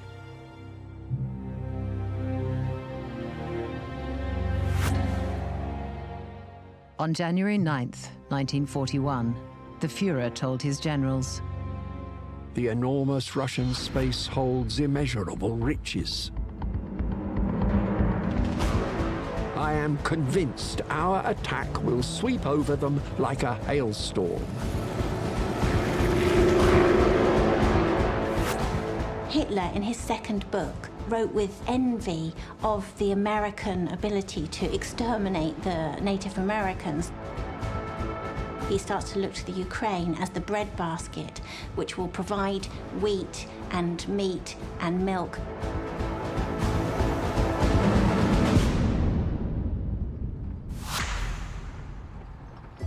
Following a meeting with Hitler on March 3rd, General Alfred Jodl, head of the operations staff, noted agreement that, following conquest of the Soviet Union, the Jewish Bolshevik intelligentsia must be eliminated. Well, really, the invasion of the Soviet Union is both a conventional war and it's an ideological war. There is no restraint in this war. This is a racial, ideological war. On March 30th, Hitler told 200 of his senior commanders at a planning conference, "This is a war of extermination. We do not wage war to preserve the enemy. After the war, German generals that were in the British or American captivity, they created this myth of a clean Wehrmacht, that the army never took part in these crimes. But the truth is that the army from the very beginning executed these orders.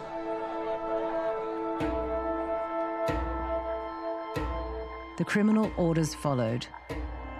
The Commissar order was an instruction to shoot a particular class of prisoner of war at the site and almost at the moment of capture.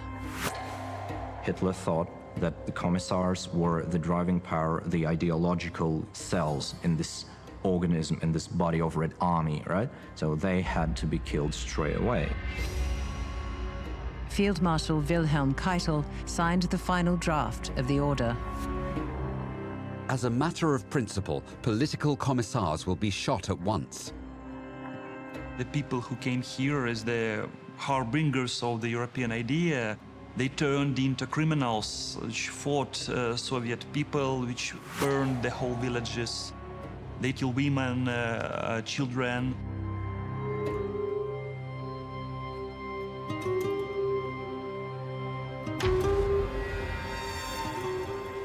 In April, Walter von Brautitsch, Army Commander-in-Chief, spoke for the general conviction.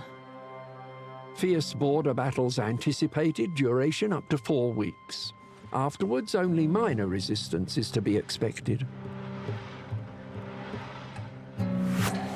Minutes of a German planning meeting on May 2nd noted, "The war can only be waged if the entire Wehrmacht is fed from Russia.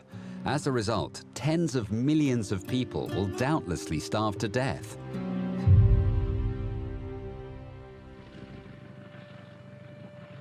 This expected outcome was confirmed by the Economic Policy Guidelines for Economic Organization East, published on May 23rd. Many tens of millions of people will become superfluous and will have to die or migrate to Siberia. According to the German Plan Ost about Belarus territory, Germans plans to only 25% of population should remain here. 75% should be killed or removed to other territories. In one of the documents of General Plan Ost, it was written that it's too expensive to kill all Slavic people. We don't need to. We need to keep some of them, but other they will die from starvation or, so it was quite, practical. So they quite coldly and calculatedly intend to murder many more millions of people than were actually murdered, in the Holocaust, 6 million in the Holocaust. We're talking 30 million as a result of the hunger plan.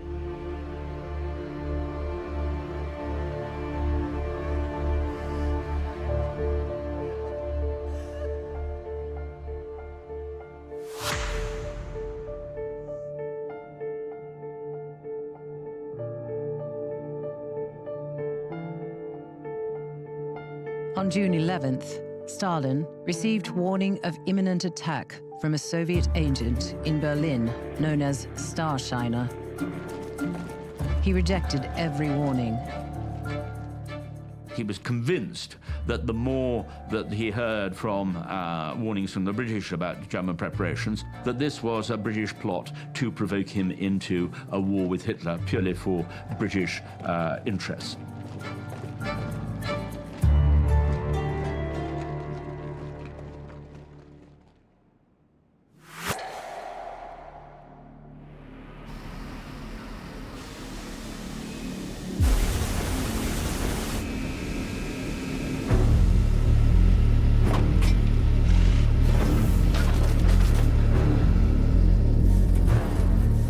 Hitler, confident of the success of the invasion, ordered a shift of weapons production from the army to the Air Force, anticipating resumption of the war against Britain following the Soviet Union's defeat. He then took what he called the hardest decision of my life. The signal Dortmund has a claim to being the word that separates then from now. Dortmund triggered the launch of Operation Barbarossa, the invasion of the Soviet Union, on June 22nd at 3:30 a.m., half an hour after Joseph Stalin had gone to bed. One of the soldiers in one of the 166 invading divisions recalled, "We marched into Russia. We had been told that Russians had attacked us, so off we went to teach them a lesson."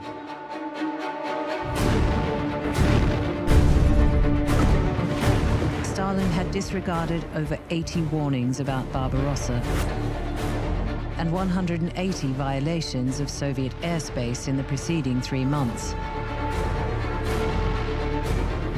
Then, a forward position radioed, "We are being fired on. What are we to do?"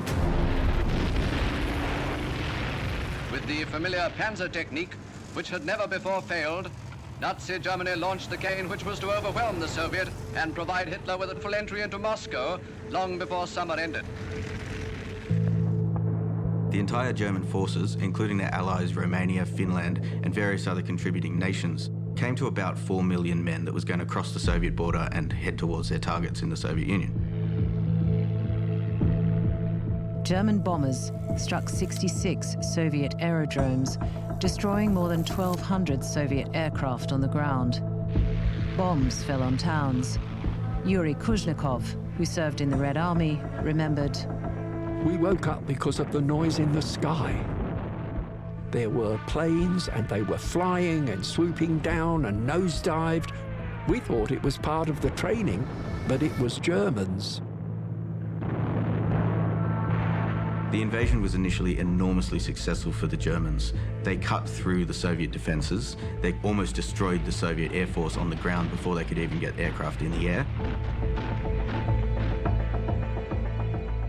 When Georgy Zhukov, chief of the General Staff, phoned the Kremlin, he was told that Stalin was asleep. "Wake him immediately. The Germans are bombing our cities."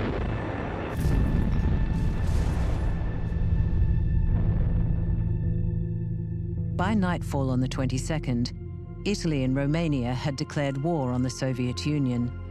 Finland joined in on the 26th, and Hungary on the 27th.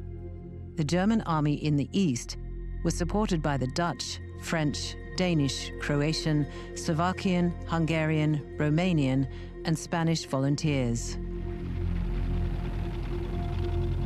Army groups North, Center, and South struck out for their objectives.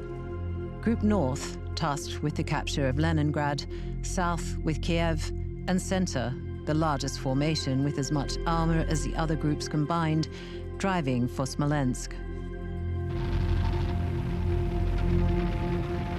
They are just driving in. This is a real problem because they don't have any infantry support.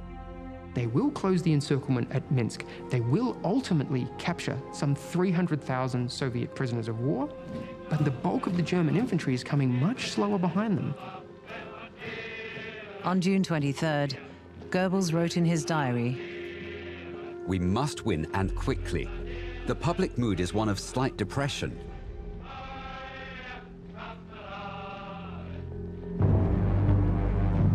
After years of scientific military preparation, in accordance with a deliberate plan of conquest, and with the avowed object of enslaving all less powerful peoples, the German machine has smashed its subhuman way across the face of Europe."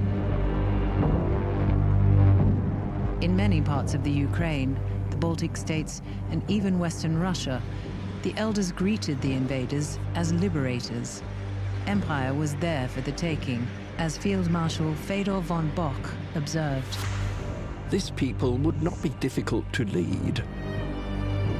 But leadership was not in the lexicon of Nazi racial theory. Himmler understood the aims. The purpose of the Russian campaign is to decimate the Slavic population by 30 millions. The problem was that the Germans, by the end of 1941, with their disgusting policy, they turned the population against them. And I think that was one of the main factors that contributed to their defeat. The killings began at once. On June 24th, a Gestapo official in Tilsit ordered the shooting of 200 male Jews.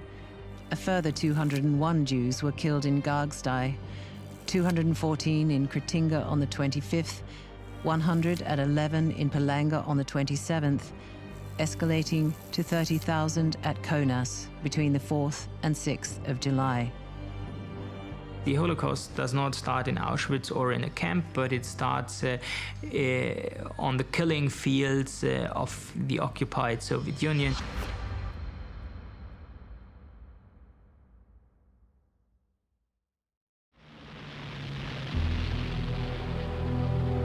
Within 3 days of the invasion, the Luftwaffe was able to switch to a ground support role. The Red Army Air Force would lose 21,200 aircraft in 1941, from an initial strength of 32,100. Evgeny Kuguchin lived close to the border. Straight away, the preparation began. Not too far from my village, they started building a reserve airport. They gave an order to every collective farm to find people and horses, so we were surfacing the field for a future airport.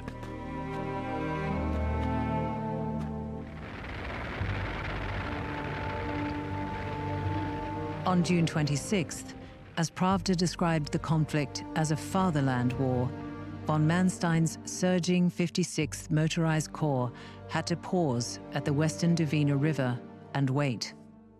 It was a modern army, tanks, motorized infantry. They're thrusting forward, destroying, breaking these echelons. But 80%, the great bulk, was still infantry that would march on and on and on, just like back in the days of Napoleon. By June 27th, elements of the 221st Division watched without protest the slaughter of 2,000 Jews at Bialystok by the 309th Reserve Police Battalion, and German tanks linked up east of Minsk. A day later, the city surrendered. When Himmler visited Bialystok in July, he complained, "The police rounded up too few Jews."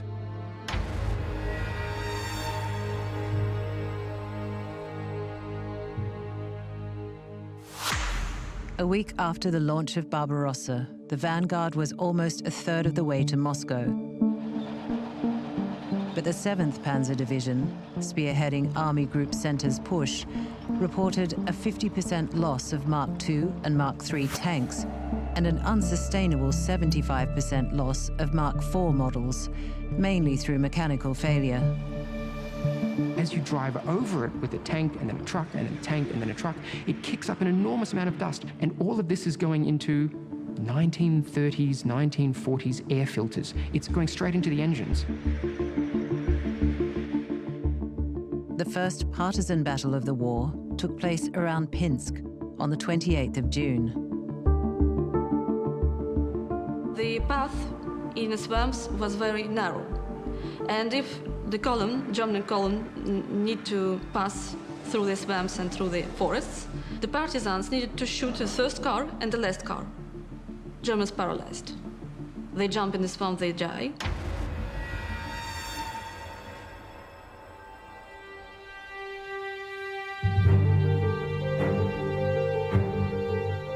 A directive issued on the 29th in the names of Stalin and Molotov called for people to create intolerable conditions for the enemy and all of his henchmen.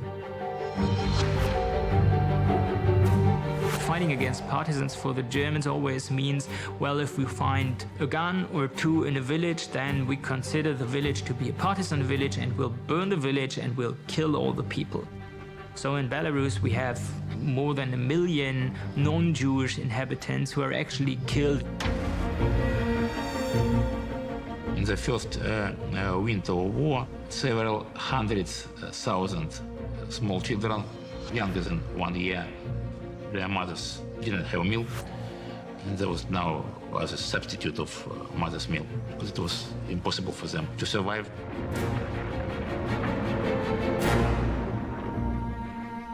In Soviet Ukraine, Soviet Belarus, and the Leningrad district, where Stalin had starved and shot 4 million people in the previous 8 years, German forces would starve and shoot a far greater number, and in less than half the time. On July 3rd, in his first public speech since the invasion, Stalin said, "Comrades, citizens, brothers and sisters, men of our army and navy, my words are addressed to you, dear friends." Stalin had never spoken like that before. He had never called the people his brothers and sisters. Now he told them, "We must call on all workers to commence the struggle in order to defend their freedom, their honor, and their motherland with their bodies in our patriotic war." And everywhere throughout their vast country, the people of Russia responded. Russian factories, already working overtime, even increased the tempo of their war production. he did not invoke loyalty to the Soviet state, the party, or the revolution. His appeal was to Russian nationalism. The day he spoke, Halder, German Chief of Staff, wrote, "It is no exaggeration to say that the war against Russia has been won." On July 8th, Goebbels declared, "No one doubts anymore our victory in Russia." In the first 3 weeks, the attack advanced 480 kilometers. The Red Army lost 1 million killed, wounded, missing, or captured, and about 10,000 tanks and 4,000 aircraft. It was astonishing, but not enough. They've taken in the north, Volokolomsk, they've taken in the center, Moskhaevsk, and they've taken in the south, Kaluga. All the 3 arteries that are leading toward Moscow, but they are still not at Moscow.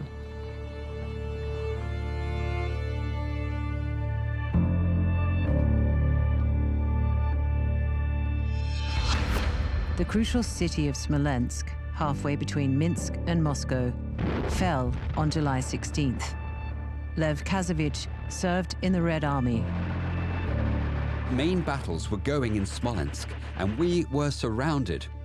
I was wounded, I was deaf, I lost my hearing. Our sergeant major was wrapped up with our regimental color, and some fishermen helped us to cross the river, and we got to the bank where our troops were. All the history books will tell you, Battle of Minsk, great success, 300,000 prisoners of war. Battle of Smolensk, something similar, about 300,000 prisoners of war. The problem is, they have not done what Barbarossa stipulates. They have not been able to eliminate the Red Army or Soviet resistance at the borders.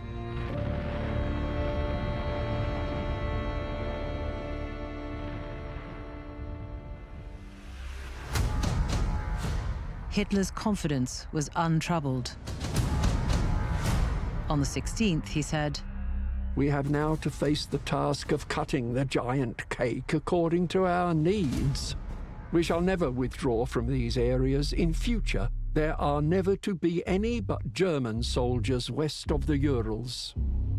And he added, "The war against the partisans has its advantages. It enables us to exterminate all those who oppose us."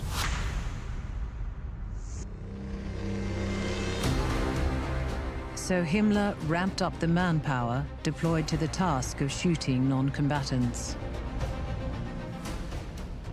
You then get a radicalization of orders being issued further down the chain of command. An increase in the manpower in the rear areas in the Soviet Union to combat partisans. And the main increase in manpower is the SS battalions who were sent then to the east.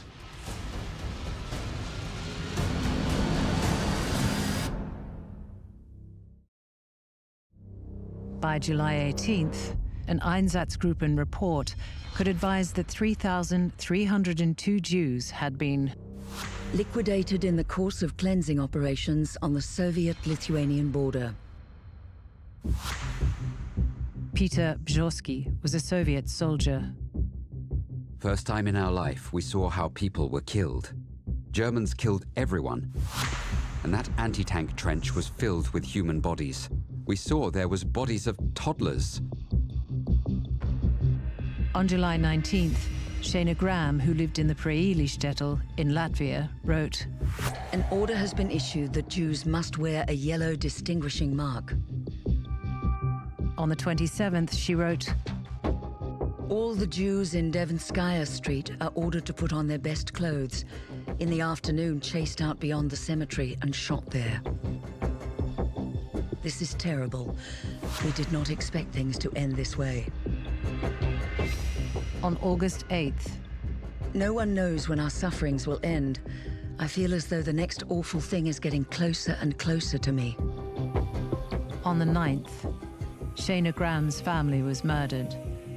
All the Jews of Perilous were murdered, all 1,500 of them. Shana did not die that day. Shana Graham was kept back by the Einsatzgruppe commander for his amusement and not killed until he was done with her on the 16th. She was 15 years old.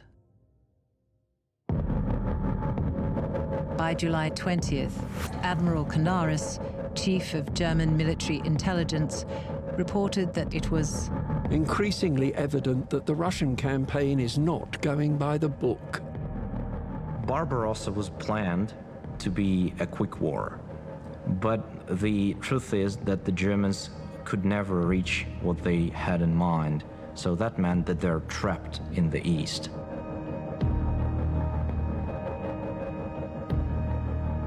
On the 21st, Moscow was bombed for the first time, as eyewitnesses recalled. At 2200 hours, an air attack started. That's how, for the first time in my life, I saw an air attack on Moscow. As it became dark, we went to check on windows of buildings. Every single window had to be blacked out.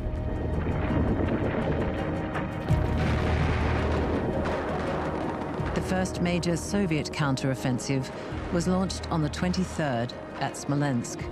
Vasily Pronin was one of the raw recruits. We didn't have much of war experience at that time. We were very scared. But if you could manage your fears and stay focused, you could be a good soldier. So the unexceptional fourth week of the invasion ended. On July 24th, Goebbels confessed, "One is gradually becoming aware that the Eastern campaign is no stroll to Moscow." When the Soviet Union did not collapse quickly, suddenly Hitler's lightning war, his quick war plan, fell into disarray. There was no plan B.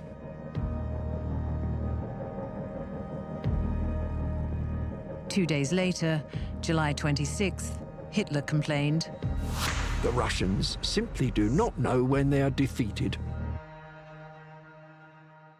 Despite Russia's loss of her best agricultural areas, her most thoroughly developed industrial plants, millions of her people, thousands of her tanks and her planes, despite everything, the dread Nazi Blitz had spluttered, stumbled, and finally died. On the 27th, an order was read out concerning General Pavlov, his chief of staff, General Klimovskik, and the entire staff responsible for the failure of the Red Army to defend Bialystok-Minsk. They were all to be shot, which they were. In Stalin's opinion, it was a very reasonable thing. All the Soviet generals should know that if they fail to implement his orders, they would be punished. The next day, Soviet High Command Order 227 instructed not a step back. On the 30th, Hitler Directive 34 ordered Army Group Center to go over to the defensive. On the 31st, Goebbels admitted, "It is clear that we have underestimated Bolshevism."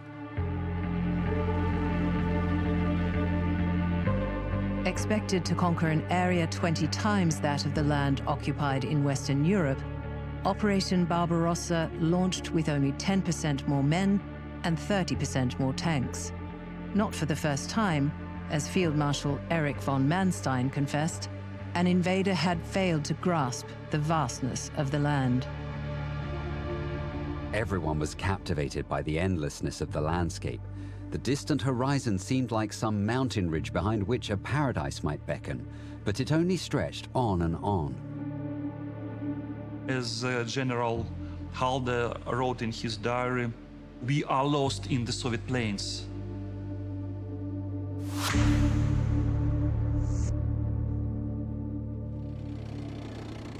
The invading force suffered the greatest number of casualties while advancing.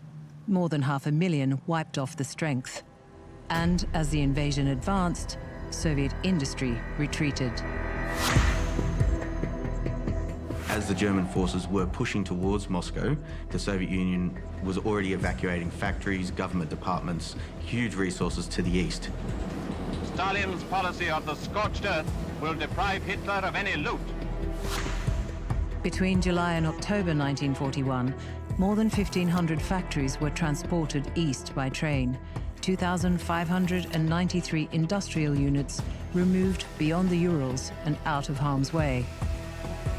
And that's what you get with a command economy, that you can just order a factory to move, provide the trains, and off it goes to the Urals, and you're in production again.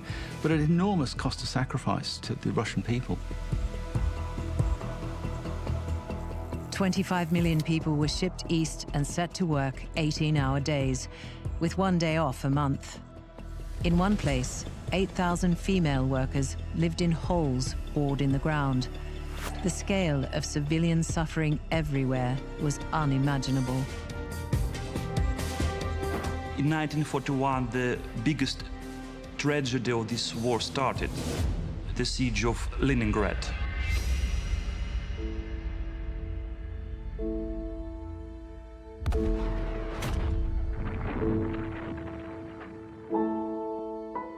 The almost 900-day siege claimed 1 million lives, more than the combined British and American death toll for the entire war.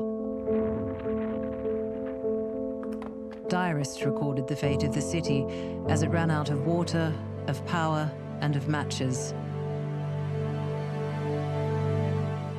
One said that the living had not the strength to bury the dead.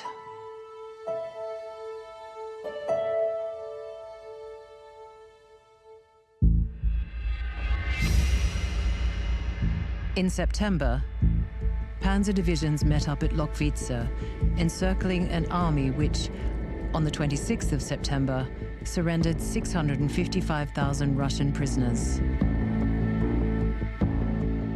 During the first 5-6 months of the war, almost 2.5 million people, prisoners of war, died. 57.5% of Soviet prisoners of war died in captivity. The death toll for British and American prisoners of the Germans was 3.5%. Roughly 3 million Soviet prisoners of war who die in German hands simply because the Germans say, well, we won't feed them. So they put them in a POW camp and then let them starve. You could dig a hole in the ground for yourself and live there. That's how they treated prisoners of war. We have camps where 100,000 Soviet prisoners of war are in there, and 2 months later they are all dead because they have all been starved to death. And who is commanding this? The German army. A Kiev diarist said, "There is total famine. They probably want to give us a slow death. Obviously, it is inconvenient to shoot everybody." When Hitler ordered the resumption of the advance on Moscow, Operation Typhoon, his infantry division had been reduced to 50% of their original strength, and the fighting vehicle strength of the Panzer Division similarly weakened. In a radio broadcast, he said, "Today begins the last great decisive battle of the war, the final tremendous blow which, before the onset of winter, will lead to the destruction of the enemy." Joseph Goebbels was poetically jubilant. "The eastern continent lies like a limp virgin in the mighty arms of the German Mars." proof of the failure of Operation Barbarossa is Operation Typhoon. The fact that the Germans have to come up with a whole new campaign geared to begin as late as October, which is long after the war should be won. Early on October 5th, Nikolai Spitov, the Moscow air commander, reported that a column of German tanks was advancing along the Uknovo highway, 100 kilometers from the walls of the Kremlin. After inspecting the defenses, Zhukov told Stalin, "All routes to Moscow are open. The weak covering forces cannot be guaranteed against the sudden appearance of enemy tanks."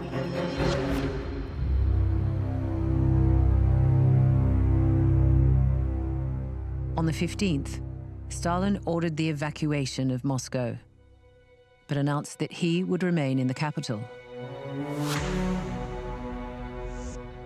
Stalin's presence in the city during the Battle of Moscow is considered by some historians one of the great turning points of the Second World War.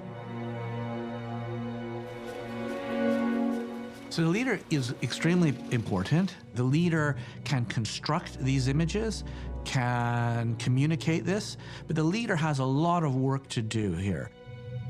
People, of course, can buy into it or not. Lavrentiy Beria, sadistic head of Stalin's secret police, was in a panic.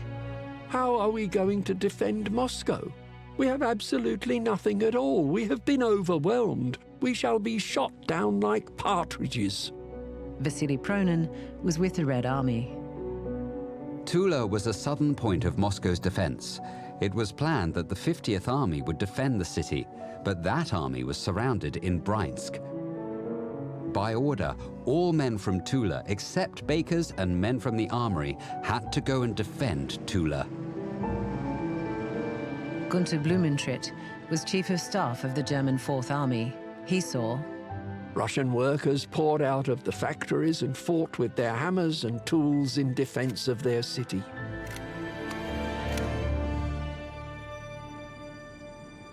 By October 16th, 15 centimeters of snow blanketed the entire countryside, and General Hoffmann von Waldo lamented, "Our wildest dreams have been washed out by rain and snow." The weather has changed, and this is this famous period of the Rasputitsa, this deep, liquid mud. But I wouldn't overstate that. Of course, German generals blamed Russian weather and frost. But to be honest, it was not a state secret of Russia that we've got frosts in December and in January. The roads were never good in Russia. It was not a secret.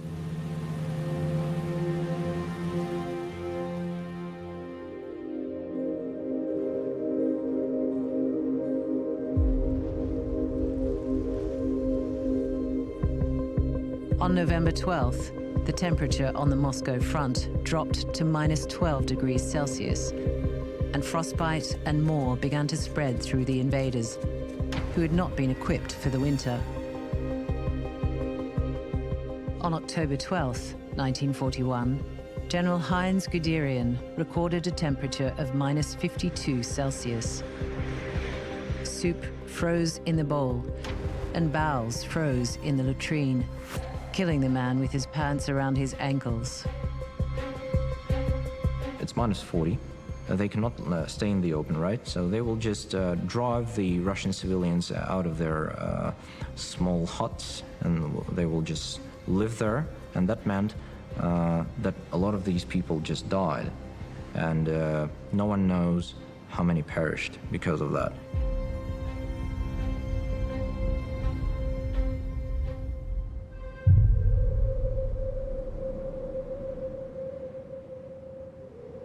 At the end of October, the Red Army hit back. Vasily Pronin was with the Red Army.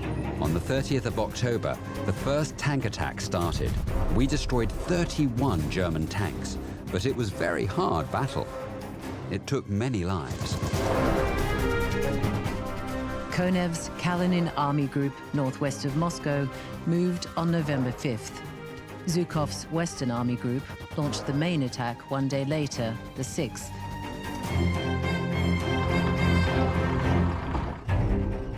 By the 16th, the panzer group that had bridged the Moscow-Volga Canal had been pushed back. The German 9th Army had been pushed from Kalinin, and Guderian's 2nd Panzer Group was being pressed by Golikov's 10th Army. When they launched their invasion, they had a superiority in numbers over the Soviets of 1.4 to 1. By the time they reached Moscow in late November, early December 1941, the Soviets outnumbered them 1.2 to 1.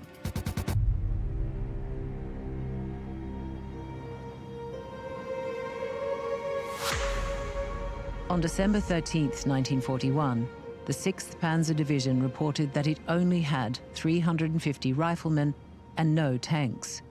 On the 16th, 7th Panzer was down to 200 men, 10 vehicles, and no heavy tanks. 3rd Panzergruppe reported, Discipline is breaking down. More and more soldiers are heading west on foot without weapons.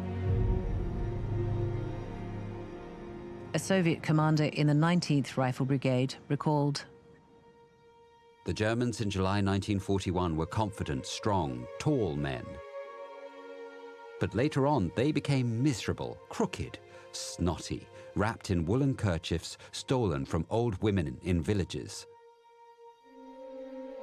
The implications of the failure of 1941 will roll on into every other operation throughout the rest of the war, and it is unambiguously the turning point. And yet, with his troops being pushed back, Hitler said, Now it is impossible for us to lose this war. He was reacting to the news of Pearl Harbor. At 06:15 local time on December 7th, 1941,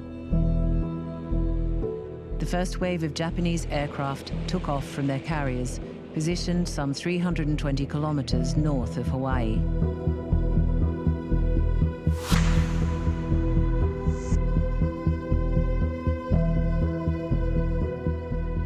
Robert Eakin of the U.S. Navy was aboard his ship.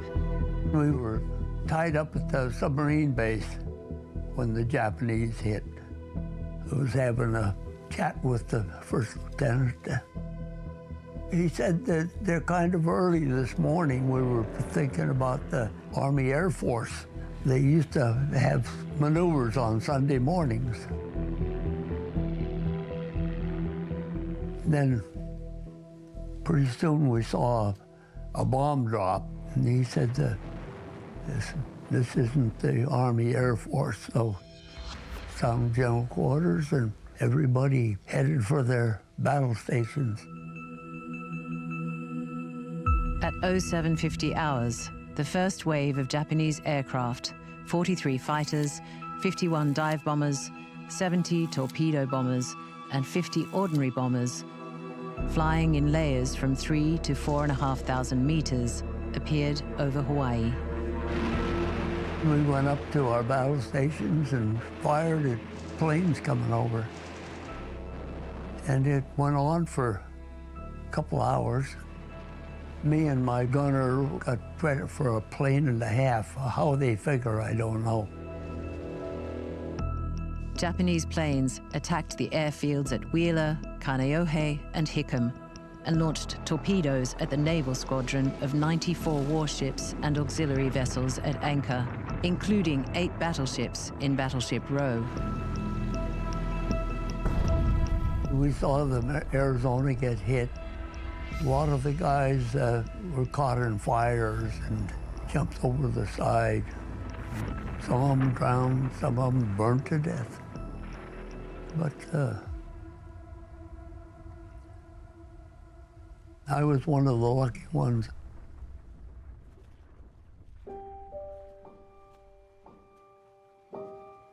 One of the Japanese pilots described the scene. The smoke and flame erupted together. It was a mean-looking red flame, the kind that powder produces. And I knew at once that a big powder magazine had exploded. 4 out of 5 men aboard the Arizona were killed. 1,100 out of the total of 2,403 fatalities on the day. Surprise was complete. Within a few minutes, 5 battleships, 2 light cruisers, and an old target battleship had been hit, and almost all the US aircraft on the ground wiped out.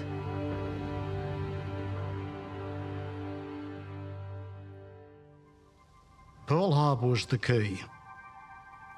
Knock out the fleet, the battleships, and they assumed carriers located at Pearl Harbor, so that they would then be free at the same time to invade Malaya, to seize Southeast Asia. The Japanese would never have attacked the Americans if they didn't think that the British and the Americans would have been tied down in Europe. By 1000 hours, it was all over. The Japanese plan appeared to have succeeded, and at a cost of only 29 aircraft and 5 mini-submarines. But a pair of vital targets, the oil storage tanks and the American aircraft carriers, which were at sea during the attack, had been missed. Americans who would serve in the war remembered the day it arrived in their country. There was a skating rink at 60th Street and the Boulevard. It was about 2:30 in the afternoon, a loudspeaker can come on, and it said, everybody, we're closed and go home. The Japanese just attacked Pearl Harbor. And that's how I heard about Pearl Harbor. I was hanging out on the corner like we did in them days, and we heard that Pearl Harbor was attacked. Nobody knew where Pearl Harbor was. Never heard of it before.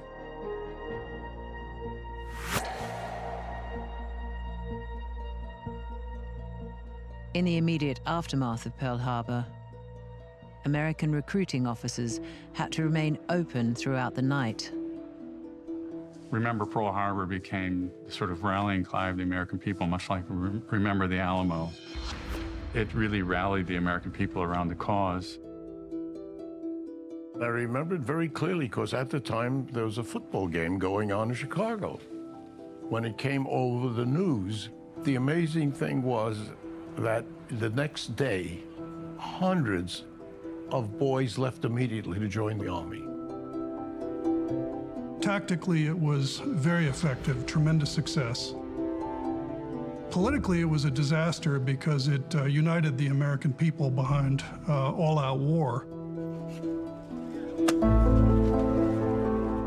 On December 8th, Breckinridge Long at the US State Department said, "It is the worst day in American history. All day we have been in hectic steps of transition from a peace basis to a war basis." On December 8th, Roosevelt addressed Congress.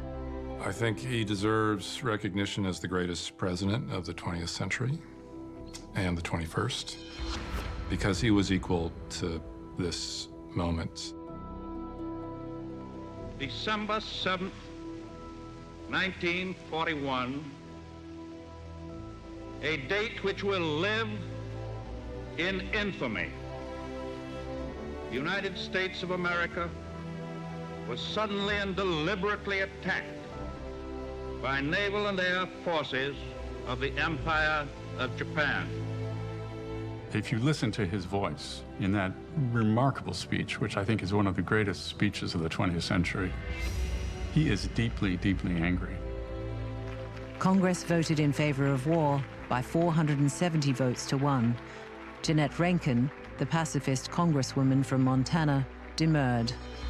As a woman, I can't go to war, and I refuse to send anyone else.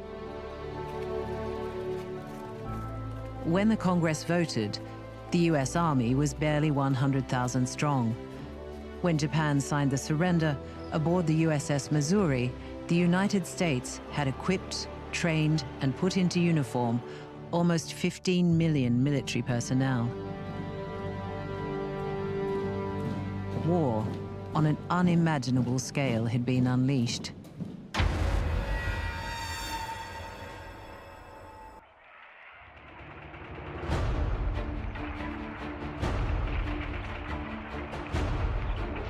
Basking in early success, the Japanese described themselves as being victory drunk, and Admiral Mitomi Ugaki declared on New Year's Day, 1942, "The main thing is to win. and we surely will win. But on May 12th, little over 4 months later, and following the Battle of the Coral Sea, Admiral Ugaki struck a different note in his diary. A dream of great success has been shattered.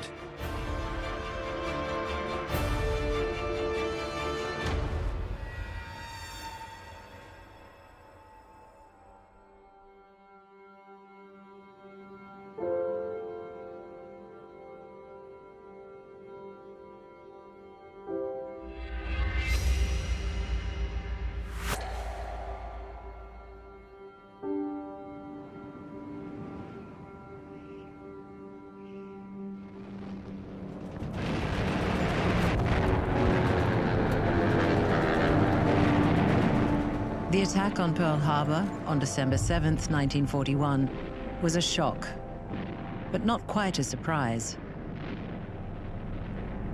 In China, many considered it a blessing, but China's war was far from over. When we think about the experience that we associate with the war in the West, even something as iconic as the Blitz in London, we should remember that those experiences were not just shared in China, but often the Chinese were there first. The news of Pearl Harbor was also greeted with glee by the British Prime Minister, who was spending that weekend at his official country home. When the news of Pearl Harbor came through, he said he went to bed that evening and he slept the sleep of the just and the saved, because he knew that America coming into the war in that way would tip the balance completely against Nazi Germany. Four days after Pearl Harbor, Hitler announced to the Reichstag that Germany had declared war on the USA. Ribbentrop, Hitler's foreign minister, asked, "When has a Jewified nation like that ever produced fighters?" Hitler said, "Everything about the behavior of American society reveals that it's half Judaized and the other half negrified. How can one expect a state like that to hold together?"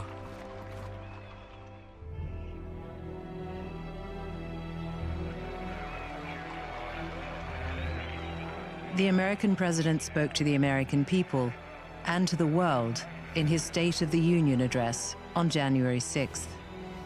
In fulfilling my duty to report upon the State of the Union, I am proud to say to you that the spirit of the American people was never higher than it is today.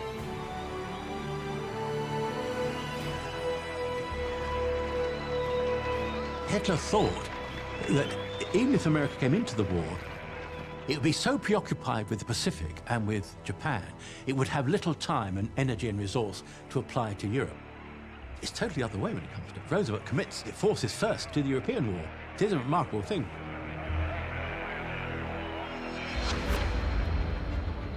In the address, Roosevelt told the world that the United States would produce 60,000 aircraft in 1942 and 125,000 in 1943, 45,000 tanks in 42, and 75,000 in 43.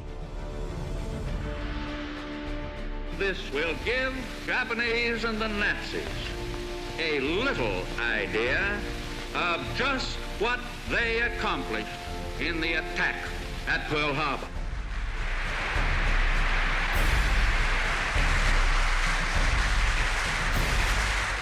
I suppose you could say that Roosevelt had charisma. He had this ability to speak to people. But I think what made him different from people like Hitler or Mussolini was that he believed in democratic institutions.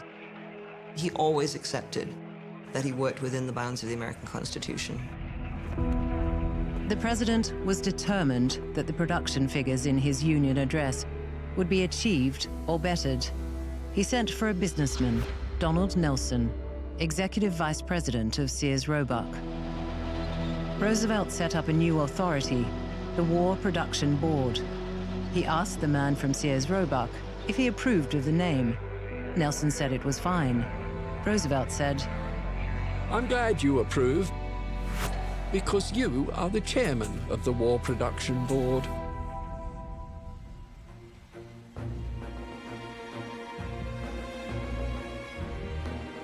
Donald Nelson powered up an industrial base, which was already dominant. In the time the Japanese built one aircraft carrier, the Americans built 24. There is no way that they could match that. In modern warfare, it's all about manufacturing ability and logistics, and the Americans could overwhelm the Japanese.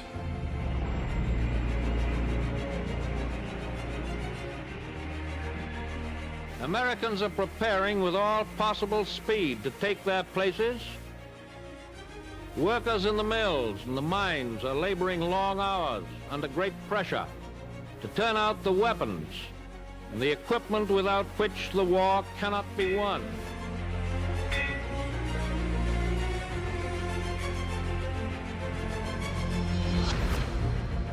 Once Donald Nelson went to work, the transformation was extraordinary. In 1941, American dockyards produced 794,000 tons of shipping. In the following 3 years, they produced 21 million tons.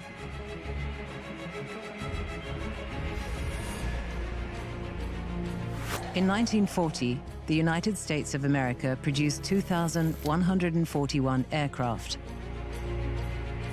In 1944, it produced 96,318.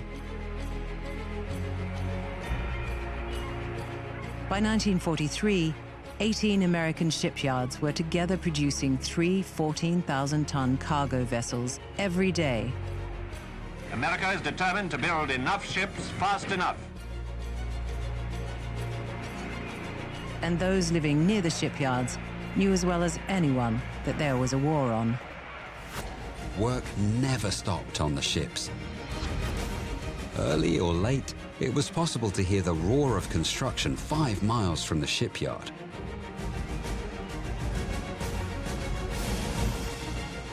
American industrial output was said to be a tank every 5 minutes, an aircraft every half hour, and an aircraft carrier every week.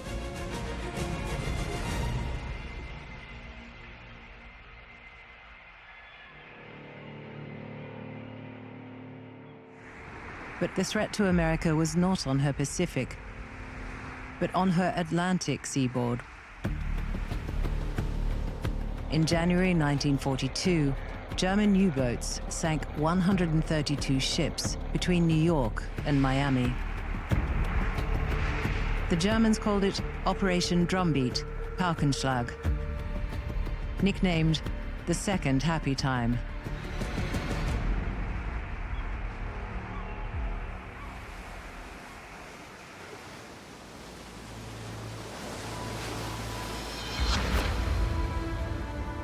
The first happy time had initiated the war's longest battle, the Battle of the Atlantic.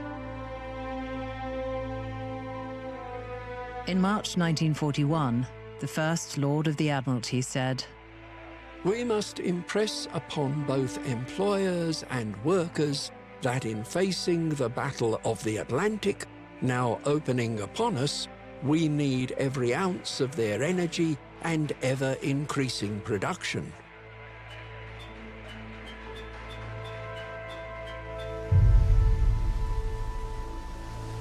Britain's natural defense as an island may have saved her from invasion, but it was also a liability. The strength of her navy, the size of her merchant marine, almost 1/3 of the world's merchant tonnage was British, and the bounty of her empire, 42% of imports came on long voyages from imperial ports, had made Britain dependent on imports. Not for comfort, but for survival. Winston Churchill admitted, The only thing that ever really frightened me during the war was the U-boat peril. Invasion, I thought, even before the air battle, would fail. But now, our lifeline, even across the broad oceans, and especially in the entrances to the island, was endangered.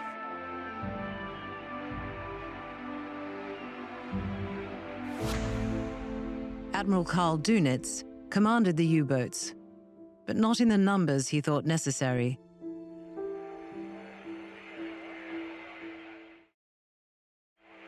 It was 1942 before Hitler conceded that the submarine will in the end decide the outcome of the war.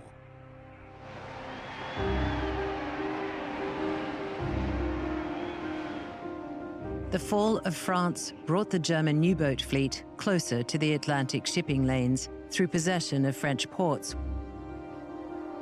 From July 1940 to the end of October, 282 Allied ships were sunk, a loss of 1,489,795 tons of merchant shipping.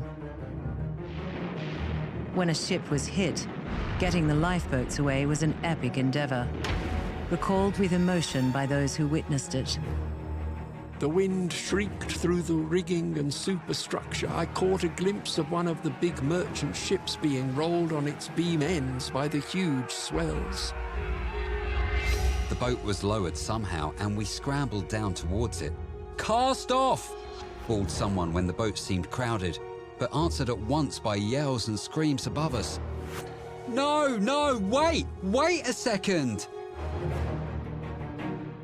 We owe a debt that can never be paid to the merchant navy. We believe the vast majority of the people of this country realize what they owe to our seamen. The Battle of the Atlantic would claim about 100,000 lives, shared almost equally between those serving in Allied navies, merchant sailors, and the U-boat crews.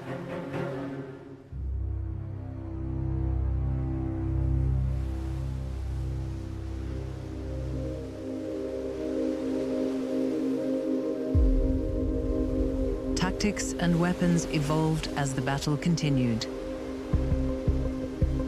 For the Allies, the most important innovation was the convoy system, but it had its limitations.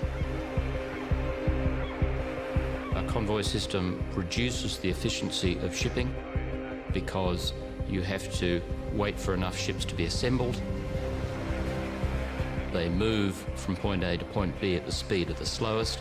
Nevertheless, by bringing the ships together, it forced the U-boats to face the defenders in order to get at the targets.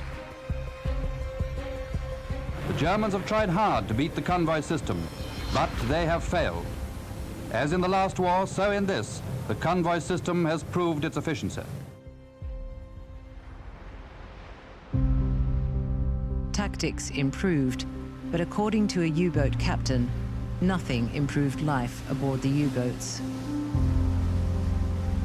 All are living under constant tension produced by living in a steel tube. A small, cramped space, monotony, bad air. Until quite late in the war, U-boats were not true submarines, capable of extended underwater operation. They had to surface often and for lengthy periods. And when they did, they were visible and vulnerable.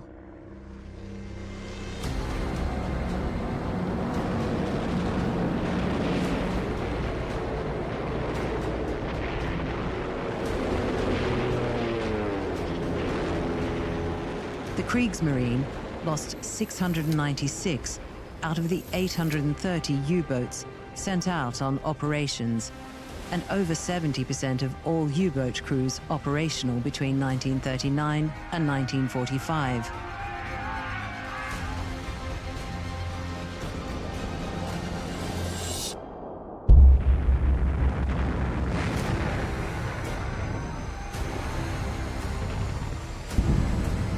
A far greater proportion of active personnel lost than any other service of any combatant nation.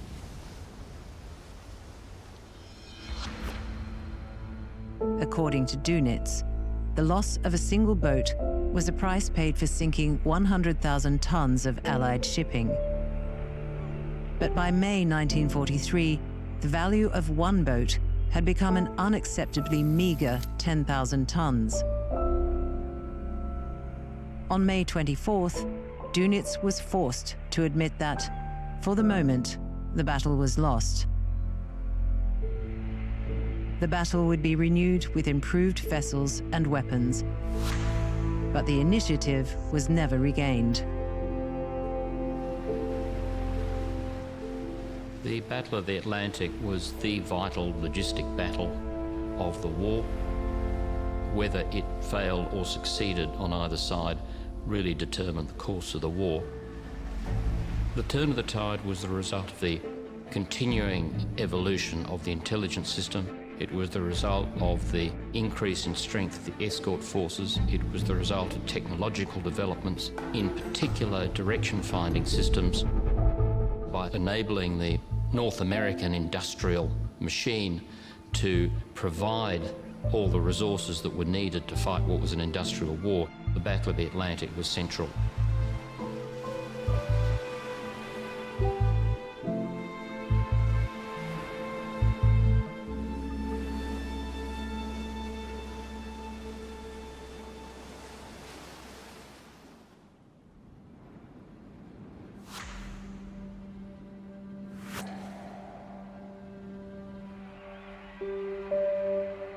The home front understood the hardships being endured by those who went to sea. As one rescued sailor discovered, the journey across London via the underground, clad in a salt-stained uniform and clutching my orange-coloured life jacket, was more of an ordeal than the whole of the Western Ocean, with masses of people all wanting to crowd around me to slap my back or shake my hand. the Battle of the Atlantic disrupted supplies to and affected lives on the home front. Every day before the war, 10 to 15 ships were arriving in British ports bringing food, and that number halved once the war started. Churchill talks about winning the Battle of the Atlantic was the key to winning the war, and in many ways he was right. But it wasn't the key to Britain's ability to feed itself.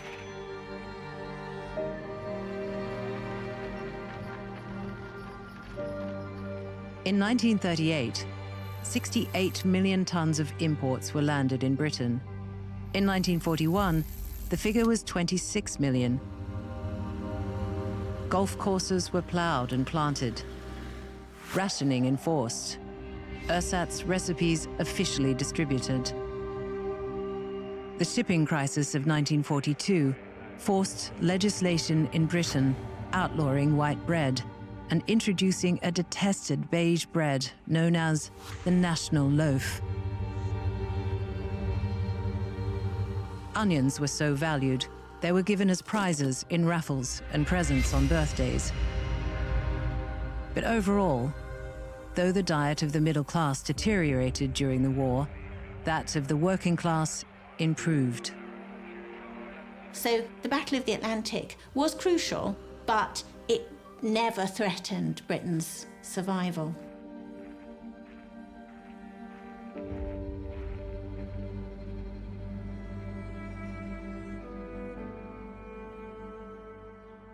But not in occupied Europe, where millions were being starved. On January 30th, 1942, the 9th anniversary of his appointment as Chancellor, Hitler spoke from the stage of the Berlin Sportspalast. The war will not end as the Jews imagine it will, namely with the uprooting of the Aryans. But the result of this war will be the complete annihilation of the Jews.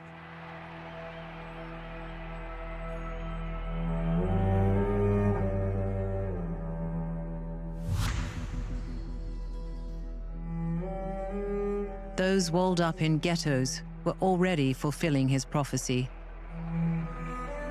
Moishe Fishman was one of them.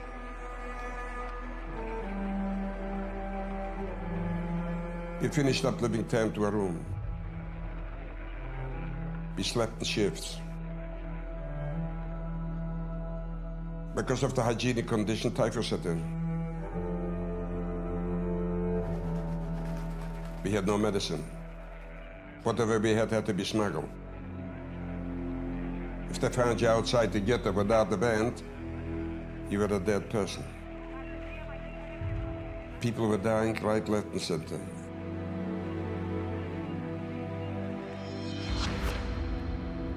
Next were ration cards. You were a German, you received 2,180, I think to be correct, calories, Navian calories, per day. If you were a Pole, you received 600. If you were Jewish, you received 300. Out of the 300, maybe 180 were edible. The rest you could throw away.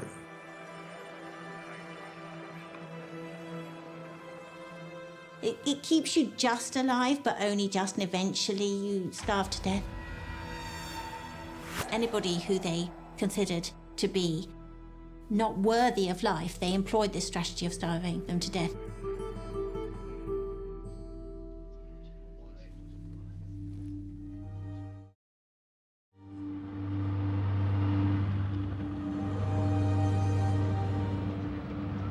The Battle of the Atlantic did not mean starvation.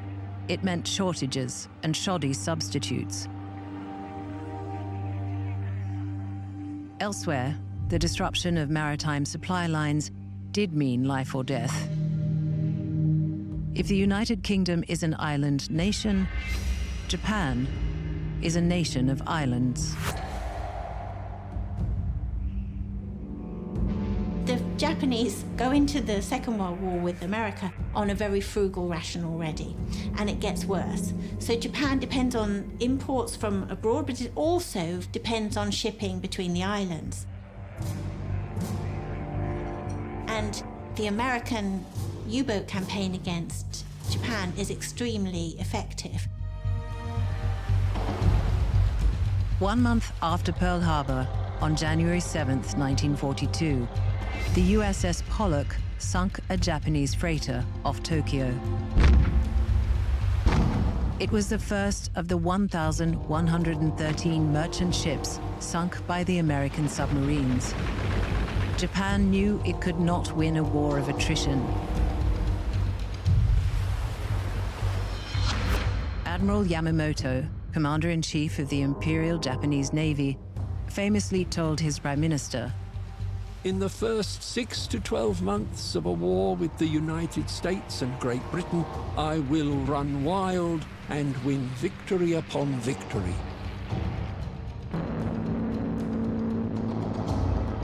But if the war continues after that, I have no expectation of success.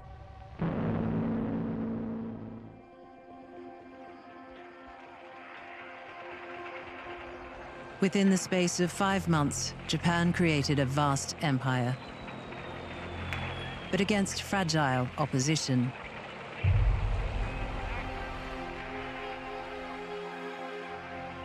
The war against Hitler had weakened an already inadequate defense, resting in the hands of leaders who seem almost to have been designed as caricatures. Boundlessly incompetent, stubbornly racist. A lot of racial prejudice underlies the Allies' initial reading of what the Japanese military is capable of. And so it underestimates its ability to maneuver. It underestimates simply its ability to fight. Thus, the Japanese are able to wrest control in areas that they're fighting very quickly.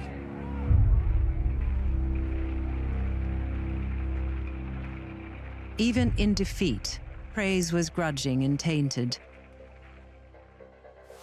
General Archibald Wavell, overall commander-in-chief, called the force that destroyed his command an army of highly trained gangsters.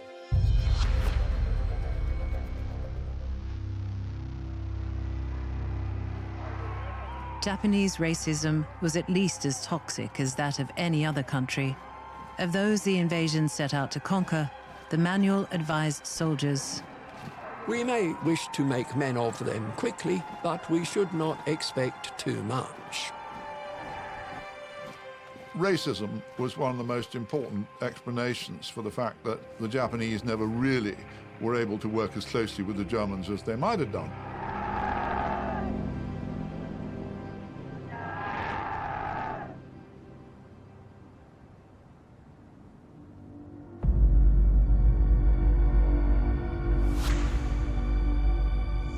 Malaya produced 38% of the world's rubber and almost 60% of its tin. That it was a Japanese target surprised no one. Yet the defenders managed to be surprised. Almost as soon as the fight on the Malay Peninsula started, a Japanese officer concluded, "The only thing we had to fear were the quantity of munitions and thoroughness of demolitions." The British forces are seeking to defend the road and rail corridor by fighting on the road and rail corridor. Because if you're a military force and you want to move quickly, that's what you've got to use. They build defensive positions backed up by artillery. What they want to do is stop the Japanese in their tracks, employ the artillery, destroy them. The British were still seeing everything in terms of roads, and so they were defending roads. The Japanese brilliantly exploited outflanking movements again and again. They found the British had established a blocking position on a road, and they just went round the back, through the jungle. And the moment the British found themselves outflanked, they retreated.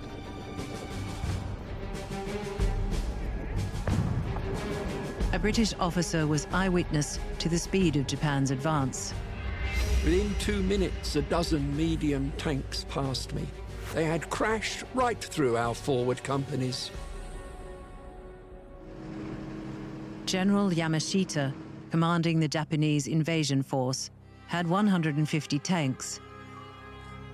They were not very good tanks, but their quality didn't matter. The British forces opposing him had no tanks. British and Imperial forces were pretty woefully trained when it came to jungle warfare. The Indian Army, which made up a major proportion of the defenders, were trained essentially for the plains and the hills of India. This would be really useless when it came to fighting on narrow jungle tracks. Yamashita's men had seen combat in China, but this was their first time fighting in the jungle. One Japanese colonel remarked, "The enemy retreated, leaving behind as souvenirs about 50 field guns, 50 heavy machine guns, 300 trucks." Another colonel boasted, "Owing to the availability of Churchill's supplies, there was no necessity for us to transport even one bag of rice." Churchill's supplies was the name the Japanese facetiously attached to abandoned Allied supply dumps. They were told to get Churchill's rations to raid the British soldiers' food dumps and so on. That was always a part of the strategy. The Japanese soldier was better motivated, better trained, better prepared than his British and Australian counterpart. Australian troops who fought on the peninsula upheld a proud tradition. One battalion, at the suggestion of its colonel, went into battle singing Waltzing Matilda. Their fight was the Battle of Muar.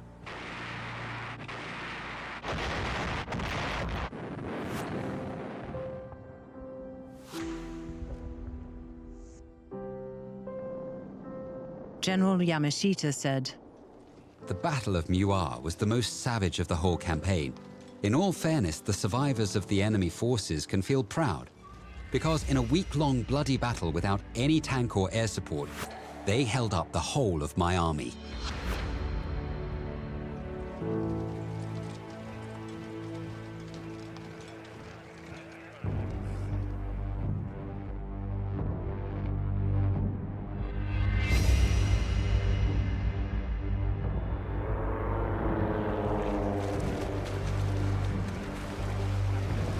By the time the Japanese advance reached Singapore Island, it was outnumbered by more than 2 to 1, had been marching for 55 days, and was short of ammunition. And yet, after landing, they rolled over a disorganized force.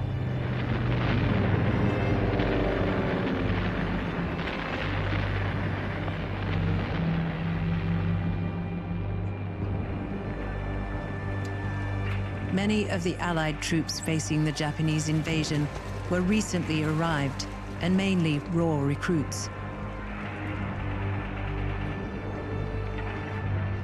On February 13th, a Japanese English-language broadcast blared over the city, declaring that there will be no Dunkirk at Singapore.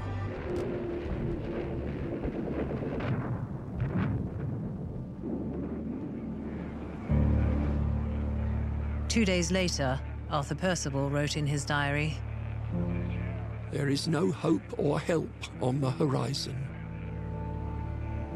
There was a kind of a collective collapse in the morale and the confidence of British forces.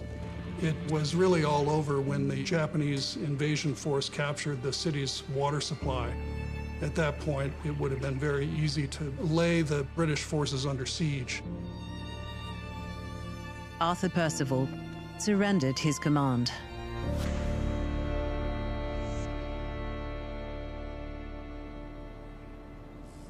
His appearance, his dress, his companions, and their carriage of the Union flag could hardly have been improved on by a propagandist wishing to hollow out the reputation of the British Empire.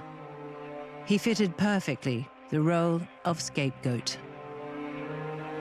It was a symbol, really, of the fact that the British Empire in the Far East was rotten, it had no substance to it, and it could be taken by a people that Churchill had been apt to despise. It was a disaster and a humiliation that he found it very, very difficult to explain in Parliament. As an 18-year-old, Lee Kuan Yew, who would be independent Singapore's first Prime Minister, watched the British trudge into their terrible captivity. I saw them trampling along in front of my house for 3 solid days. An endless stream of bewildered men. With astonishing, vicious force, the Japs occupy Britain's Gibraltar of the East. 123 years in the making, lost in 7 days. There were more British and Australian troops in Malaya and later Singapore than there were Japanese. But the Japanese simply outfought them at every turn. And, of course, Japanese commanders outcommanded them. For Singapore and for the prisoners of war, a shocking trial was beginning. It was, Churchill said, "The greatest disaster and capitulation in British history." He wanted them to lose nobly, gallantly. And he's almost heartbroken after the collapse of Singapore. He said, "We had so many men." He said they should have done better. And he was unbelievably distressed by the fact not only that the British Army in Malaya didn't show themselves to be heroes, but they didn't even show themselves to be adequate soldiers. They simply crumpled.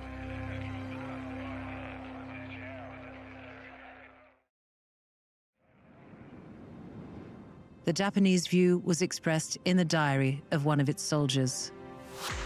I greet 1942, a year of great significance, with a body and mind as clear and clean as an azure sky.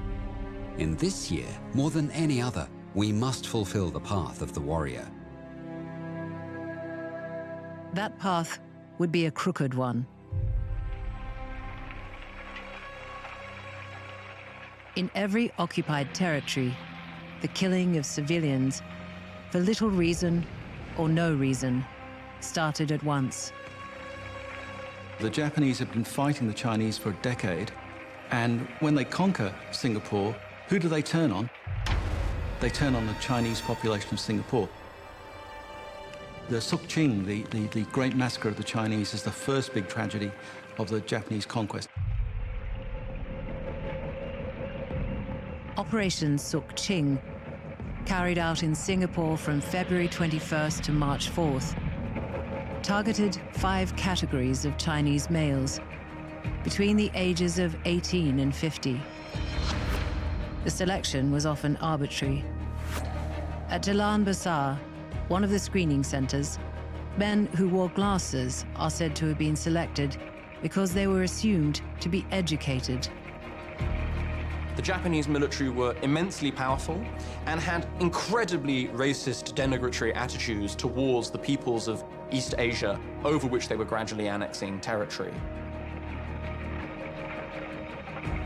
Massacre sites included the beaches at Punggol, Changi, Katong, Tanah Merah, and Blakang Mati, now Sentosa Island.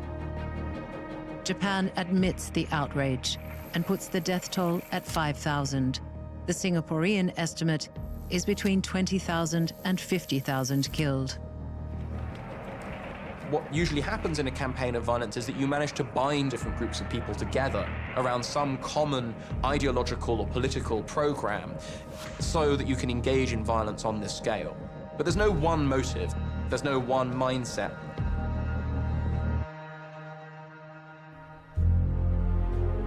Within days of completing the conquest of Malaya, Japanese forces struck towards the Dutch East Indies and its prize oil fields.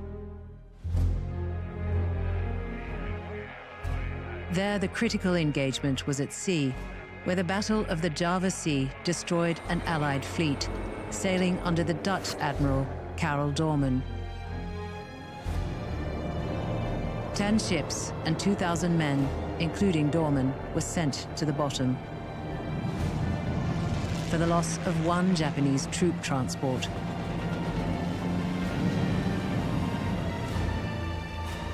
The invaders landed. The fight on land lasted a week.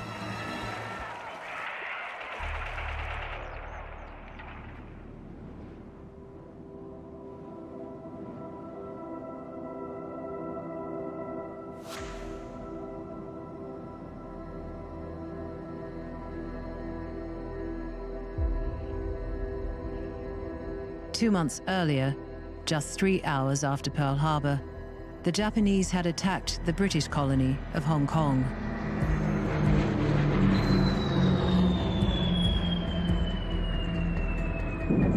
Following a week of aerial bombardment, Japanese envoys crossed Hong Kong Harbor under safe passage with a message for the British governor. Sir Mark Young sent them back with his response. The governor and commander-in-chief of Hong Kong declines absolutely to enter into negotiations for the surrender of Hong Kong. It was noble, but it was costly. The following day, under cover of a heavy artillery barrage, Japanese troops landed on Hong Kong Island. In preparing the invasion of Hong Kong, the Japanese commander of the first wave, Colonel Tanaka, told his regiment they were to take no prisoners. They obeyed his order. The colony surrendered in the afternoon, but the atrocities continued.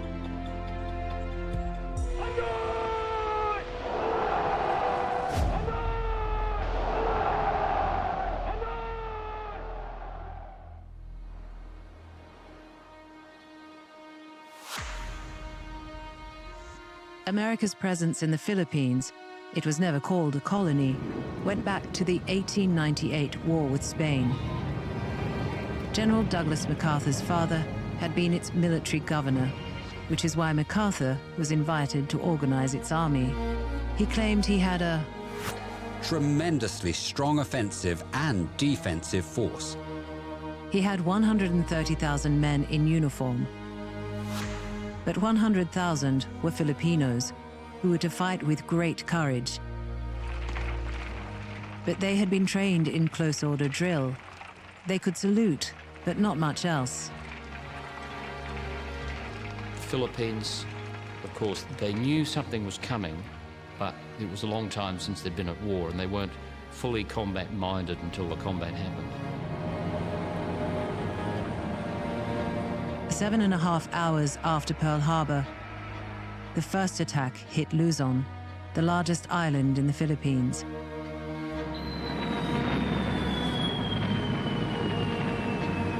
Destroying on the ground 86 of the 160 American aircraft on the island.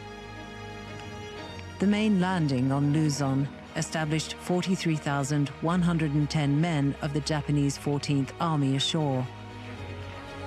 MacArthur reported, "My gallant divisions are holding ground and denying the foe the sacred soil of the Philippines." It wasn't true. A second landing threatened Manila, which was declared an open city, but the convention was not observed. Filipinos who failed to bow 3 times to Japanese soldiers were hanged in public places. MacArthur left Manila for Corregidor. On January 1st, Allied forces completed their withdrawal to Bataan. On the 22nd, MacArthur ordered withdrawal to the final defensive line, and on the 24th, cabled Washington. "I intend to fight it out to complete destruction." But Roosevelt ordered MacArthur to transfer his headquarters to Australia, and on March 11th, he was evacuated by submarine.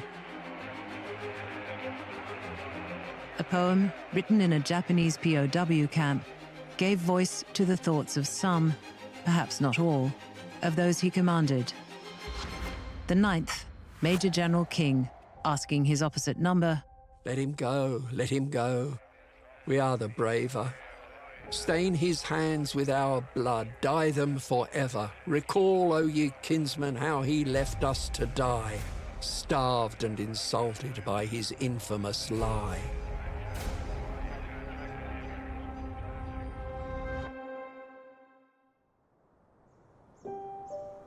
Following a bombing campaign, the final Japanese offensive on Bataan opened on April 3rd. Allied forces surrendered on the 9th. General Major King, asking his opposite number, Will our troops be well treated? "We are not barbarians." They were. The 78,000 taken prisoner were to be marched more than 100 kilometers into captivity under the scorching sun, with hardly any food or water.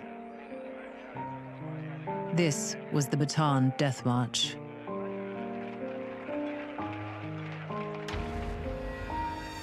Filipino deaths on the march are estimated as high as 18,000. More than 600 of the 12,000 Americans on the death march died.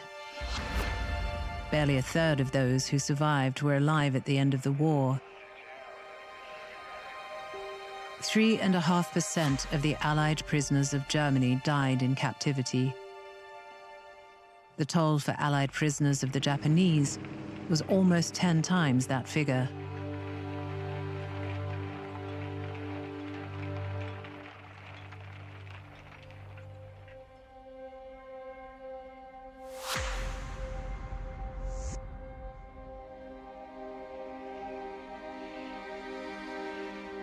In America, civilians of Japanese heritage were victims of discrimination and unfair treatment. President Roosevelt's Executive Order 9066 aimed, it said, at preventing espionage on American shores, authorized the evacuation of all persons considered a threat from the West Coast to internment camps further inland.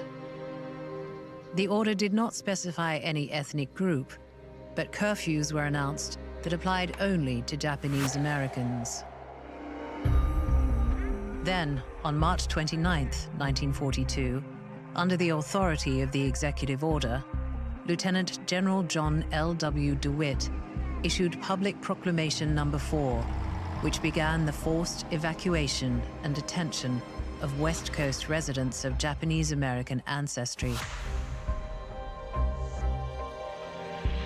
Those interned were given 48 hours' notice. Unless they were able to dispose of or make arrangements for their property within that time, their homes, businesses, and private belongings were lost forever.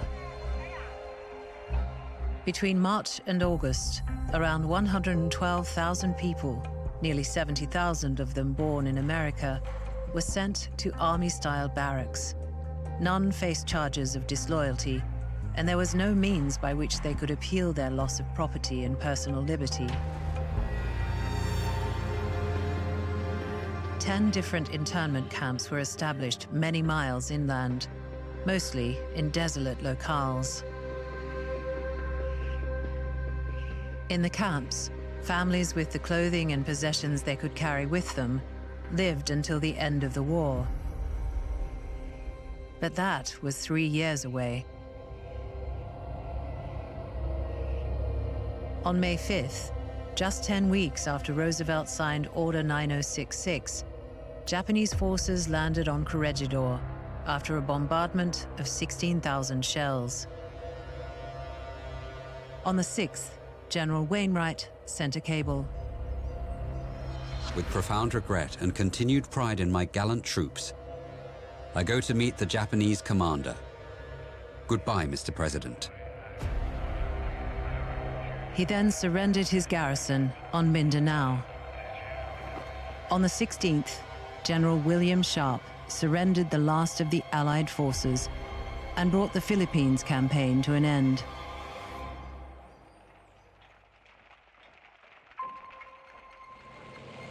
Germany had launched its assault on the Soviet Union. At the end of the year, Japan swept across East Asia and the Pacific.